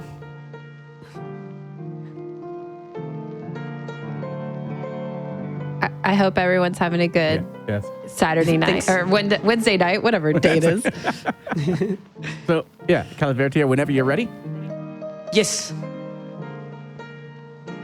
Now the countdown? Yes. Yes. Okay. In 3, 2, 1, go. All right, everybody. So this is Cuphead, the all bosses, and this is not the legacy. This is the 1.1. And what we're going to be doing is just kind of getting as many coins as we get. So you're going to see a couple of platforming levels, but that's as far as we're going to go for like the first round. We are going to talk to this little apple right here. Cute little apple. Give us some free coins, please. Yes, please. And then we're going to go to the Forest Follies. In Forest Follies is just a lot of platforming, just kind of zipping through here, making sure that we get the coins as fast as we can, and then just being able to not get hit, ideally. There are some strats in here. Right now, I don't see too many parries because we don't have to parry yet, but we do have to parry for that one. Parries are basically whenever those pig things are on the screen, you can parry to get up and get through that. Right now, we're going to go through this beautiful little... oh, okay, well, we're already done. Anyway, so I'm just going to go through here. And so, as you can tell, there was intentional damage being taken so that the iframes can be, you can just go that much faster. Now we're already done with Forest Follies, and we have the coins that we needed, necessary to get the item weapons that we're going to get. With the all bosses, we are going to be fighting all the bosses in this. That's including the devil. You could do a category without the all bosses, without the devil, but it's important that we will face the devil in the end. We got 2 of the upgrades. I saw Lobber and I think Spread. So... whoa, that was so fast. Anyway, so we're going to go to our first boss, and this is going to be the root pack. With the root pack, you'll see like your normal, what do you call it? Potato, carrots, and onions. In this case, if you notice the spread is like doing the most damage. And if you notice the distance between Cuphead and the actual boss themselves, there's a specific reason why it's like that. And if you could tell, you did see when that special, there's specials like the cards on the lower left, there's the HP and then the cards. The cards are what the specials are. Now I'm seeing a little bit of switching between the Lobber and the spread. So if you notice the spread is being used the most, that was an intentional hit. Both of those were intentional. Good job, by the way. That was an amazing root pack. Very now well, we're gonna, yeah, it was very good. As we continue, we're gonna get, well, we have the results. Yada. And then we're going to continue to the next boss, basically. The next boss, Rivian Crocs, is so difficult because you got the skip and the one cycle in the last phase. Now, here we go. Yes. So with the frogs, you'll see the spread being, like, notice where the positioning of where Cuphead is at versus where the bosses are at. That was actually not too bad on RNG. So just to say, notice how we're just keeping up with the spread right now at the moment. And so we're going to do everything we can to try to get a lot of damage so that we can skip. Now let's see. Yep, that was good. We didn't, okay, so there's usually a fan phase there. And when you have a fan phase, that's not good. So you want to skip that phase. Now we're at the last phase right now. And as you can tell, we're going to see which one we're going to get. Are those the frogs? Okay, the frogs are actually pretty nice. That is completely RNG, by the way. You get frogs, tigers, or bulls. Frogs are actually kind of cool because of the sense of... and so, in the sense of, it's easier in my opinion, but everybody has their preference. The bulls are... I would say they're okay. Now, notice that we're on Lobber right now. There you go. Nicely done. Wow. I don't know how many times I struggled when I did that. This speedrun is actually very, very fun. I definitely recommend the speedrun, at least to anybody, especially with the 1.1. It's more doable. I mean, Legacy is nice too, but there's a lot more glitches in that one. Okay, so now we're going to head over to the next boss area. It's going to be, I think, the Goopy Legrand. And now with this one, hopefully we're going to skip a phase. We'll see. Let's see what's going to happen here.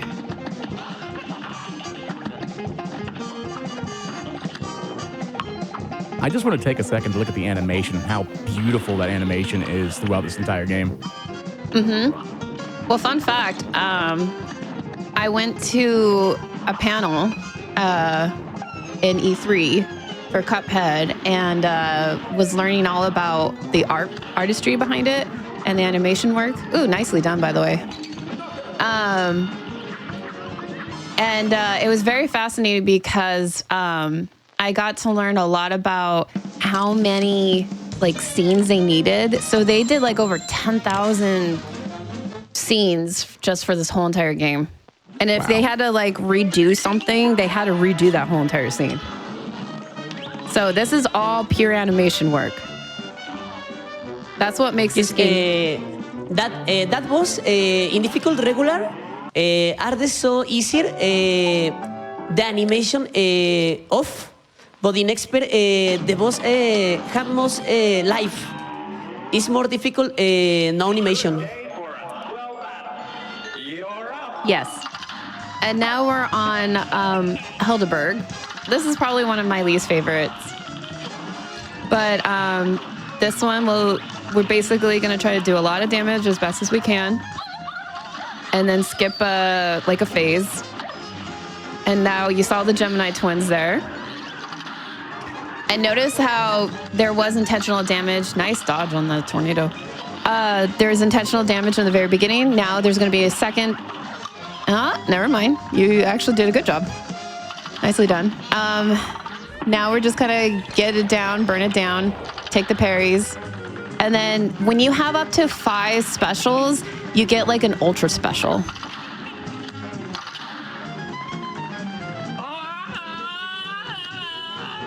Nicely done. We're actually on the final phase already.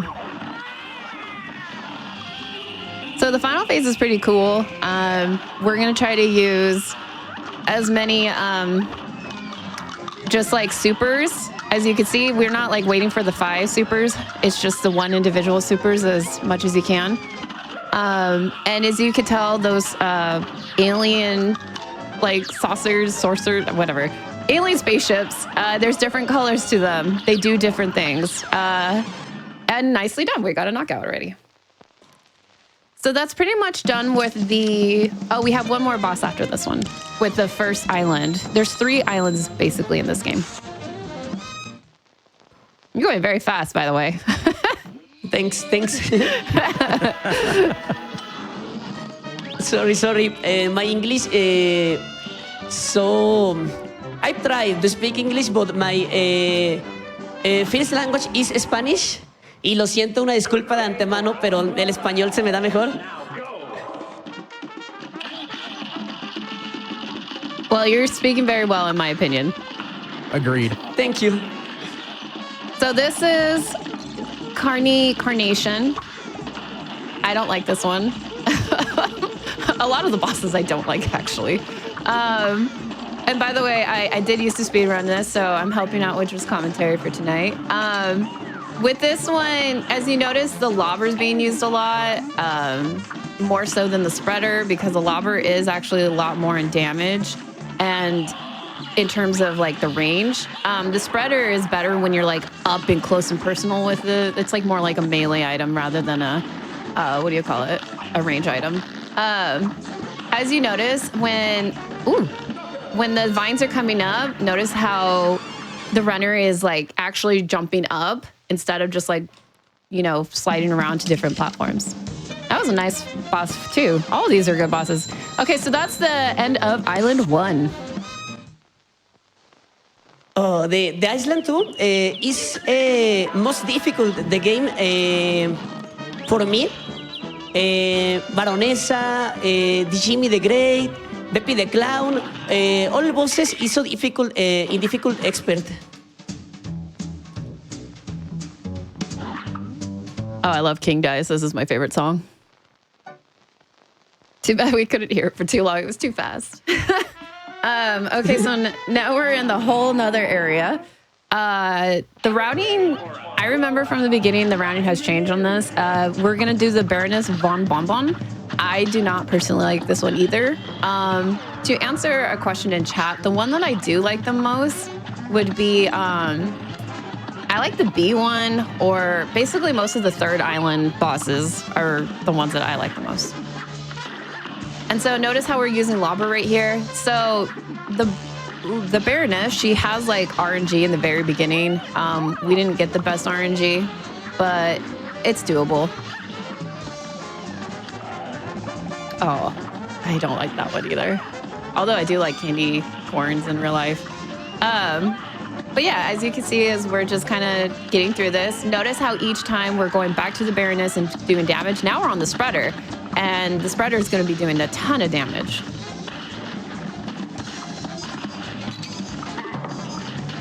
I might be quiet here because this is where I have difficulty. Nice. Good job. Wow.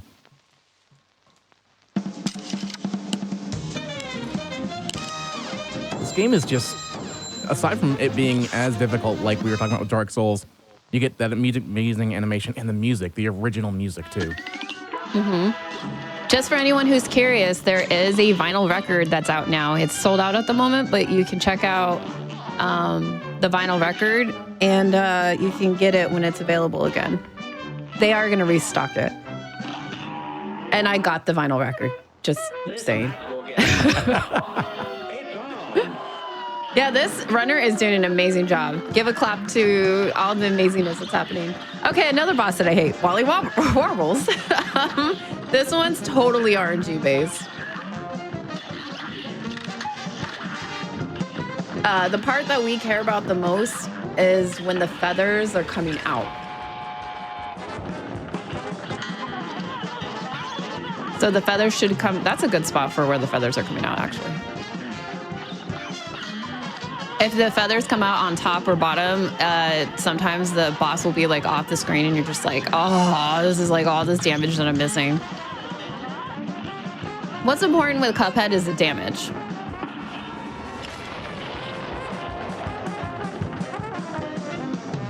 Excuse me?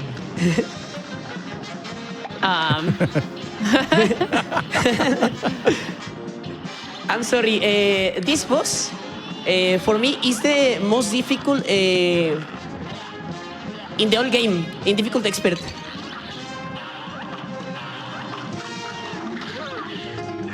You're doing a phenomenal job Yes, you are. making it look super easy.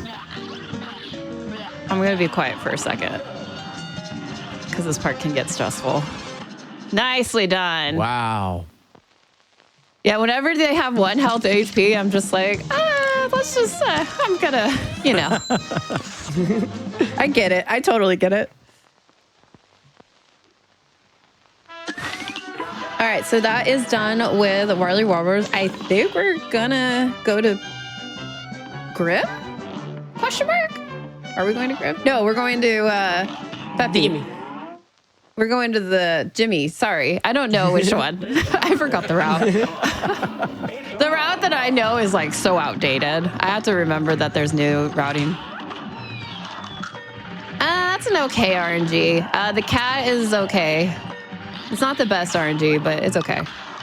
It works. With Jimmy, definitely Jimmy is very, oh my goodness, look at all those little kittens. With Jimmy, I'm wondering, there is a strat that you could do in Legacy, but I don't think we do it here. Because Jimmy's like off the screen. Yeah, we don't do it here. Okay.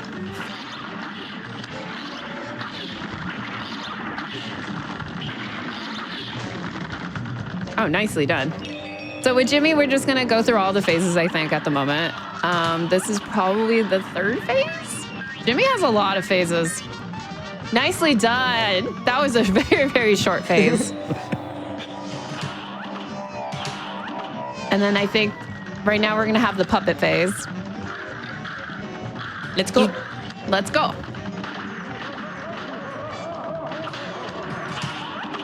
I think we can have chat give us a nice let's go. Yes. Let's go. So I can tell you the differences between Legacy and the current patch. Basically with Legacy, there was like this major glitch called the weapons swap glitch. And so it is very, very utilized. But in this version, we don't have it. So you do have to go through all the phases. Yes. In the version Legacy, The third phase, sarcófago. Richard, si me puedes decir cómo se dice en inglés. Well, the sarcophagus is glitch, is bug. And after this phase animation, you defeat all boss. Yes. Same with Peppy. Peppy has a glitch as well. If you get enough damage in this phase, then you will glitch the system to be basically staying Peppy on a horse throughout the rest of the fight. But you're going to see all the phases here. We can talk about every glitch and like the other phases with Legacy, but you know, this is all bosses. You get to see all the cool stuff with all of the bosses. So basically with all bosses is just making sure you're doing enough damage input and you're not gonna die. That's the most important part. But if you're noticing the switching between, you know, the lobber and the spread, that's the most important thing to notate during this speedrun. Man, I forgot Peppy. I don't like Peppy. I don't like most of the Island 2 bosses, okay? They're all mean in some way. Okay, I might be quiet here for a second.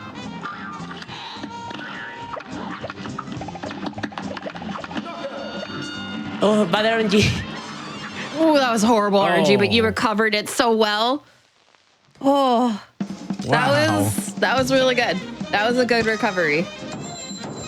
Cause yeah, that was. Oh my goodness.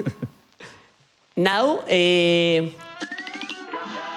go the Grim Magic, the Dragon. Yes, now we go to Grim Matchsticks, and that's the dragon. The dragon has 3 phases, and you will see all the phases. Basically, with every single boss, you're going to see all the phases, but it's nice to know, like, you know, the glitch part 2 for Legacy. There is a glitch version for Legacy patch. When I'm saying Legacy, that's like the very, very first, like, version of the game that came out before it was updated from the developers. Sorry, with Grim, I'm making sure that, you know, I'm not, what do you call it? That tail, man. So now we're on the second phase. With the second phase, you're going to see like a, you know, a tongue go out and like a whole bunch of fire coming out from the mouth. And those little fireballs will start like randomly jumping. But this is, in the Legacy version, this is where the glitch would begin. You would bypass this phase, or you would stay stuck in this phase and then, you know, bypass the third. But the third phase is my least favorite. Those little like fireballs that are being pushed around, if you hit them at all, they like divide up to 4 little fireballs. Nicely done on Grim. Green Mastic is the boss. It's so easier in difficult expert in comparison to regular. The clouds going to be the different. Ay, opuesto. No, you're okay. Well, Grim is so easier in expert, so regular. So basically, do it on the most difficult level. No, I'm just kidding. So now we're on the third island. This is the island where I actually like the bosses. Honeycombs is one of my favorite. I also like Cala Maria, and then Warner Wehrman. So with Honey, this is basically the beginning portion of it, the first phase. We kind of don't meet her until like way later. We had to, you know, bypass that police B.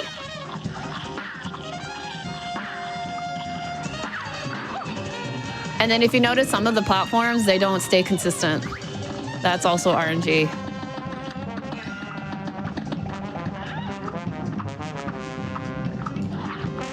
I enjoy the fact that that was like just a casual S in the last boss fight, just a casual S ranking. Yep. Yeah, it's funny when you speedrun these, you always get A's or S's. I mean, sometimes you'll get like a B, but it's very rare. Okay, so notice how we're using the lobber. The spread's not going to be good here because the down direction for a spread is not that great. Nicely done. Very well. You're doing these very, very fast. Like, I mean, I know you're good at the game, but you're doing it fast.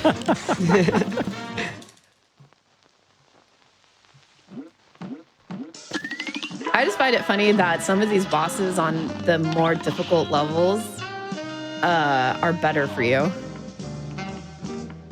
Excuse me? Oh, some of the bosses that are on like expert level are easier to do than the normal. Grim.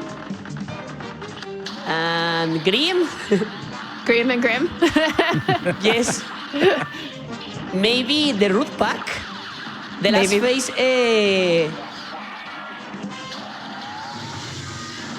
he must attack with 3 times ice laser. In expert, so 2 lasers. Oh, okay. See, I'm learning a lot. The only difficult levels I did was just, I think, normal. I didn't explore too much on the like the harder levels. So I'm learning a lot right now. Oh, another least favorite boss of mine. I think I hate most of the bosses. But you okay? Yes. Okay, good. Boom. Nice.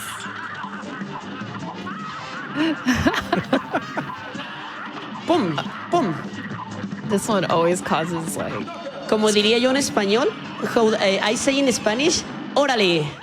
Orale! Órale.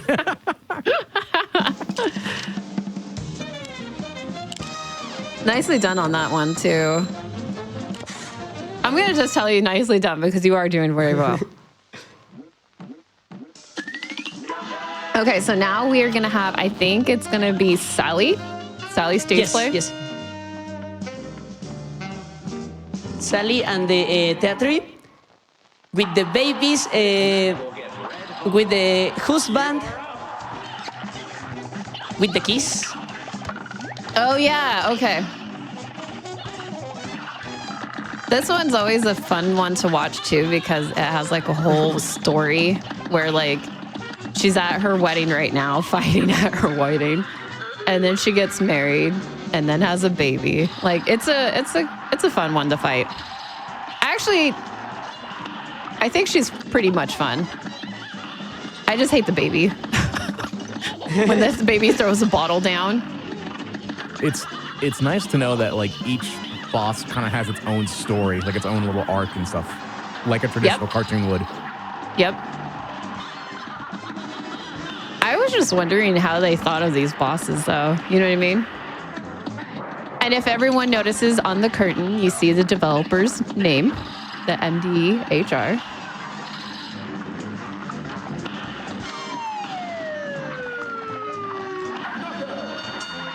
And then now you're on the last phase. Oh my goodness, you still have those little guys. Nice. So as we're gonna go from this one, I think now we're gonna go to Werner Werman. Yes, yes, yes. Well, I'm glad this route hasn't changed too much. I know this route. Werner Werman or Tom and Jerry? Yes, Tom and Jerry. Hello, Verta over here, just making this whole game look easy. I know. Honestly, it's not, how do I put it? The speedrun is, once you learn it, you'll get it down, but it does take a bit to learn. Doing very, very well. And I think, are you a recent runner? Like I've seen you in the last year? I am sorry. I Oh. have one life. Okay. We could wait. I'm going to let you focus.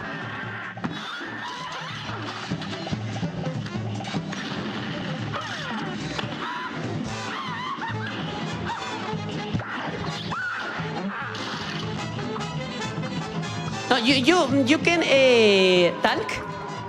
Okay. So basically, this is the last part of the Tom and Jerry level. I like to call it Tom and Jerry. I actually don't really. I forget that it's Werner Warman or whatever. But this one's my favorite one.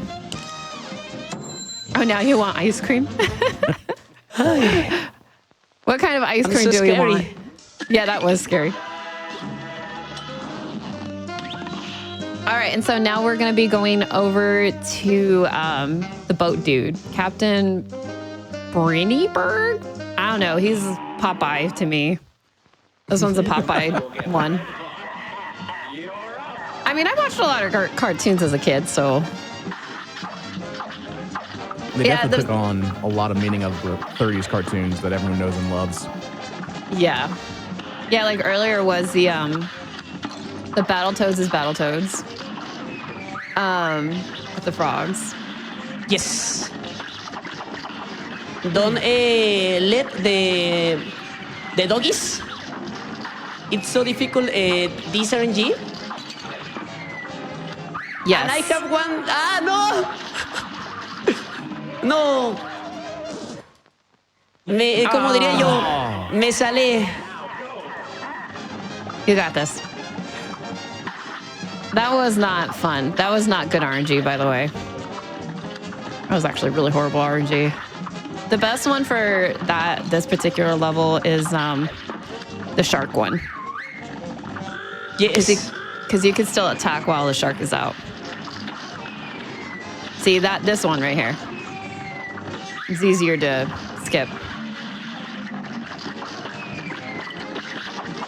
I mean, this one's okay. It's bearable.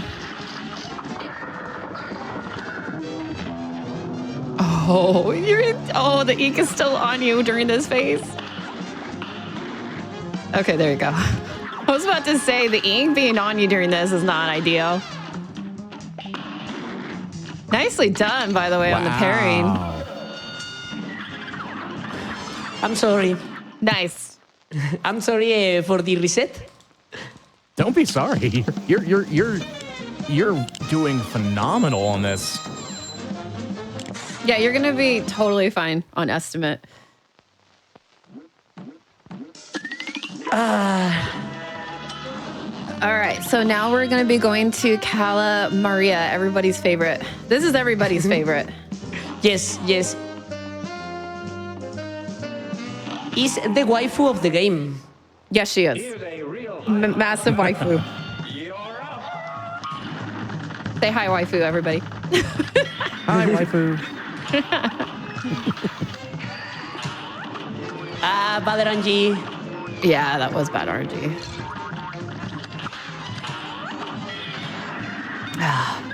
That one's heartbreaking. So the reason why that one's really bad is because those ghosts that come out, basically where Cuphead is at, that's where they kind of they'll go where Cuphead was left at. And when you have like all the pufferfish in your way, it's kind of hard to see the ghosts. Like this is better than the pufferfish because at least you have room to move. I like the turtle that's like, getting that turtle's... No, that turtle's mean. We do not like turtle. We do not like turtle. Turtle's rude. Oh, good dodging. So notice the distance that the runner is towards the boss. We are purposely trying to be this close.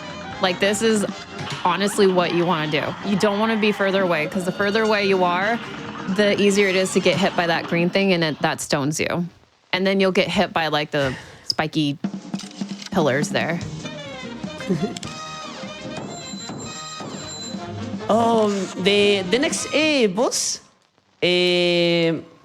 maybe is the most difficult of the run. The Phantom Express. Me trabé un poco, perdón. Ay. You're okay. Eso.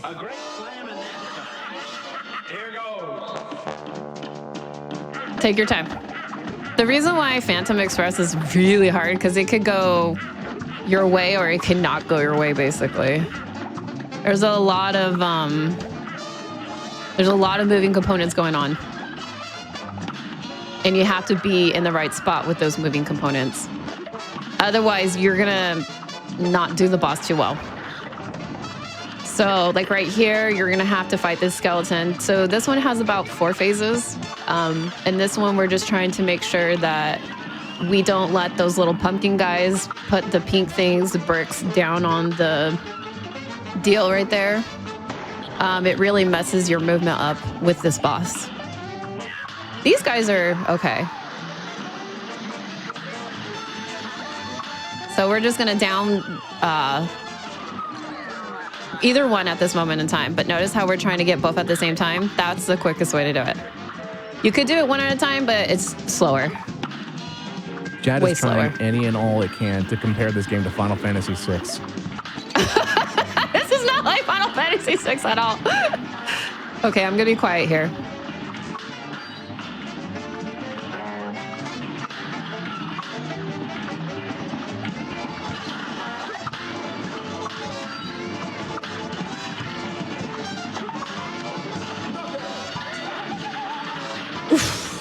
Nicely done on all those Wow. parries. Man, that was a lot. Okay, well, we're doing very, very well. We only have 2 more bosses left after this. Well, I mean, King Dice is kind of like multiple mini bosses in itself, but Spirit Tracks? Where does Spirit? Okay, at least with Spirit Tracks, that's Phantom Train. I can get that one. Okay, that makes sense. That one I can agree to. But Final Fantasy VI, that's a stretch right there, in my opinion. All right, so the most important part out of this is we're gonna go to King Dice. Now, we're gonna have the option to go to specific levels, and everyone has their own specific levels that they feel comfortable with, but everybody tends to do the ones that are like the fastest. In the difficult regular, the numbers you catch is the 3, 5, and 7. But in expert, the rabbit is so difficult. So after this, I play 3, 4, and 8. Interesting. When I play, I do 2, 4, and 8, I think. 2 is the one with the poker chips, I think. All right. We want some. Too bad we don't get any hearts in this one. With this King Dice, there's hearts over the ones that you can get. It would be good to have hearts. Those are always nice, but those are completely RNG.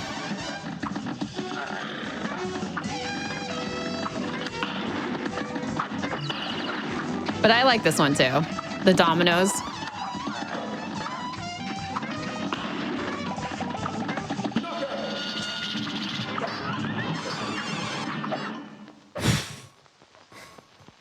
Yeah, everybody's, by the way, there's a lot of compliments about the way you're speaking. You're doing a very, very good job. Thanks. I am nervous still, but ya casi acabamos. You're doing better than at least me.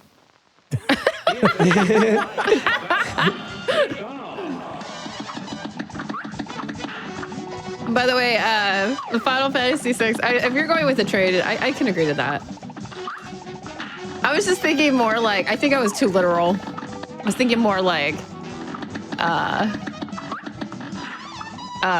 RPG versus like action platforming. There you go. Although Zelda is, I would say it's action adventure. All right, let's go. And now, the cards. I'll be quiet for this part.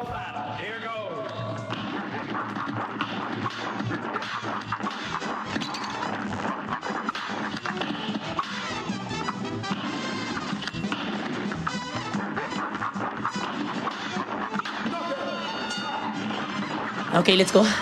Nice. Nice. Good job.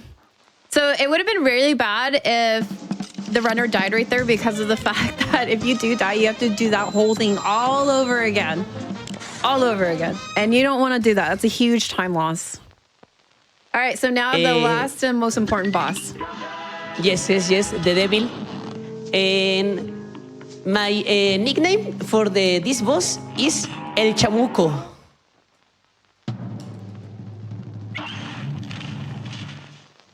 Interesting. So now we have to make sure that we go for the double. The double is actually a fun boss. Definitely have a lot of different varieties going on here. A lot of RNG too. Wow. I'm gonna just watch this. Yeah. Oh gosh. That one's not a fun RNG. I think the best one is like the snake one or whatever.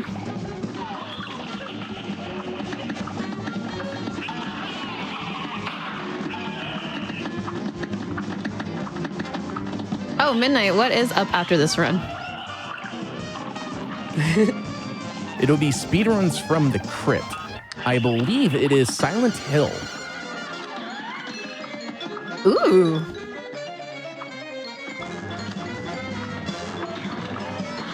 Okay, so now we're on the last phase of the double.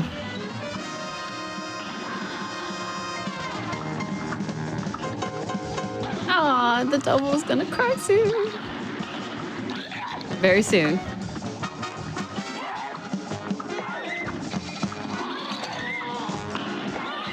Oh my goodness.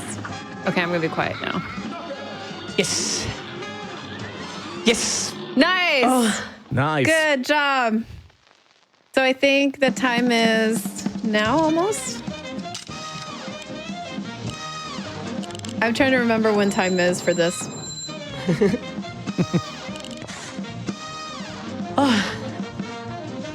I think time is about. I think time was the moment you defeated the devil. So it's time. So you definitely did after. You did a very good job showcasing all bosses. That's all bosses, everyone. Give a good clap. Also, definitely check out the runner, follow the runner, everything like that. Very good job. Well done. And if you have anything to say, take over. Thank you. This run was difficult because the nervous almost finished. That was Well, one done. Yeah, that was fantastic. Well, Calaverta, thank you so very much for that amazing Cuphead run. And coming up here in just a little bit, we got speedruns from the crypt, and showcasing two amazing speedruns of Resident Evil 3 and Silent Hill. So look forward to that coming up here in just a second. We're going to take a small break for everyone to get up, stretch, get some water, use the restroom. And we will be back here in a little bit with speedruns from the crypt with Ecdysis. Stay tuned.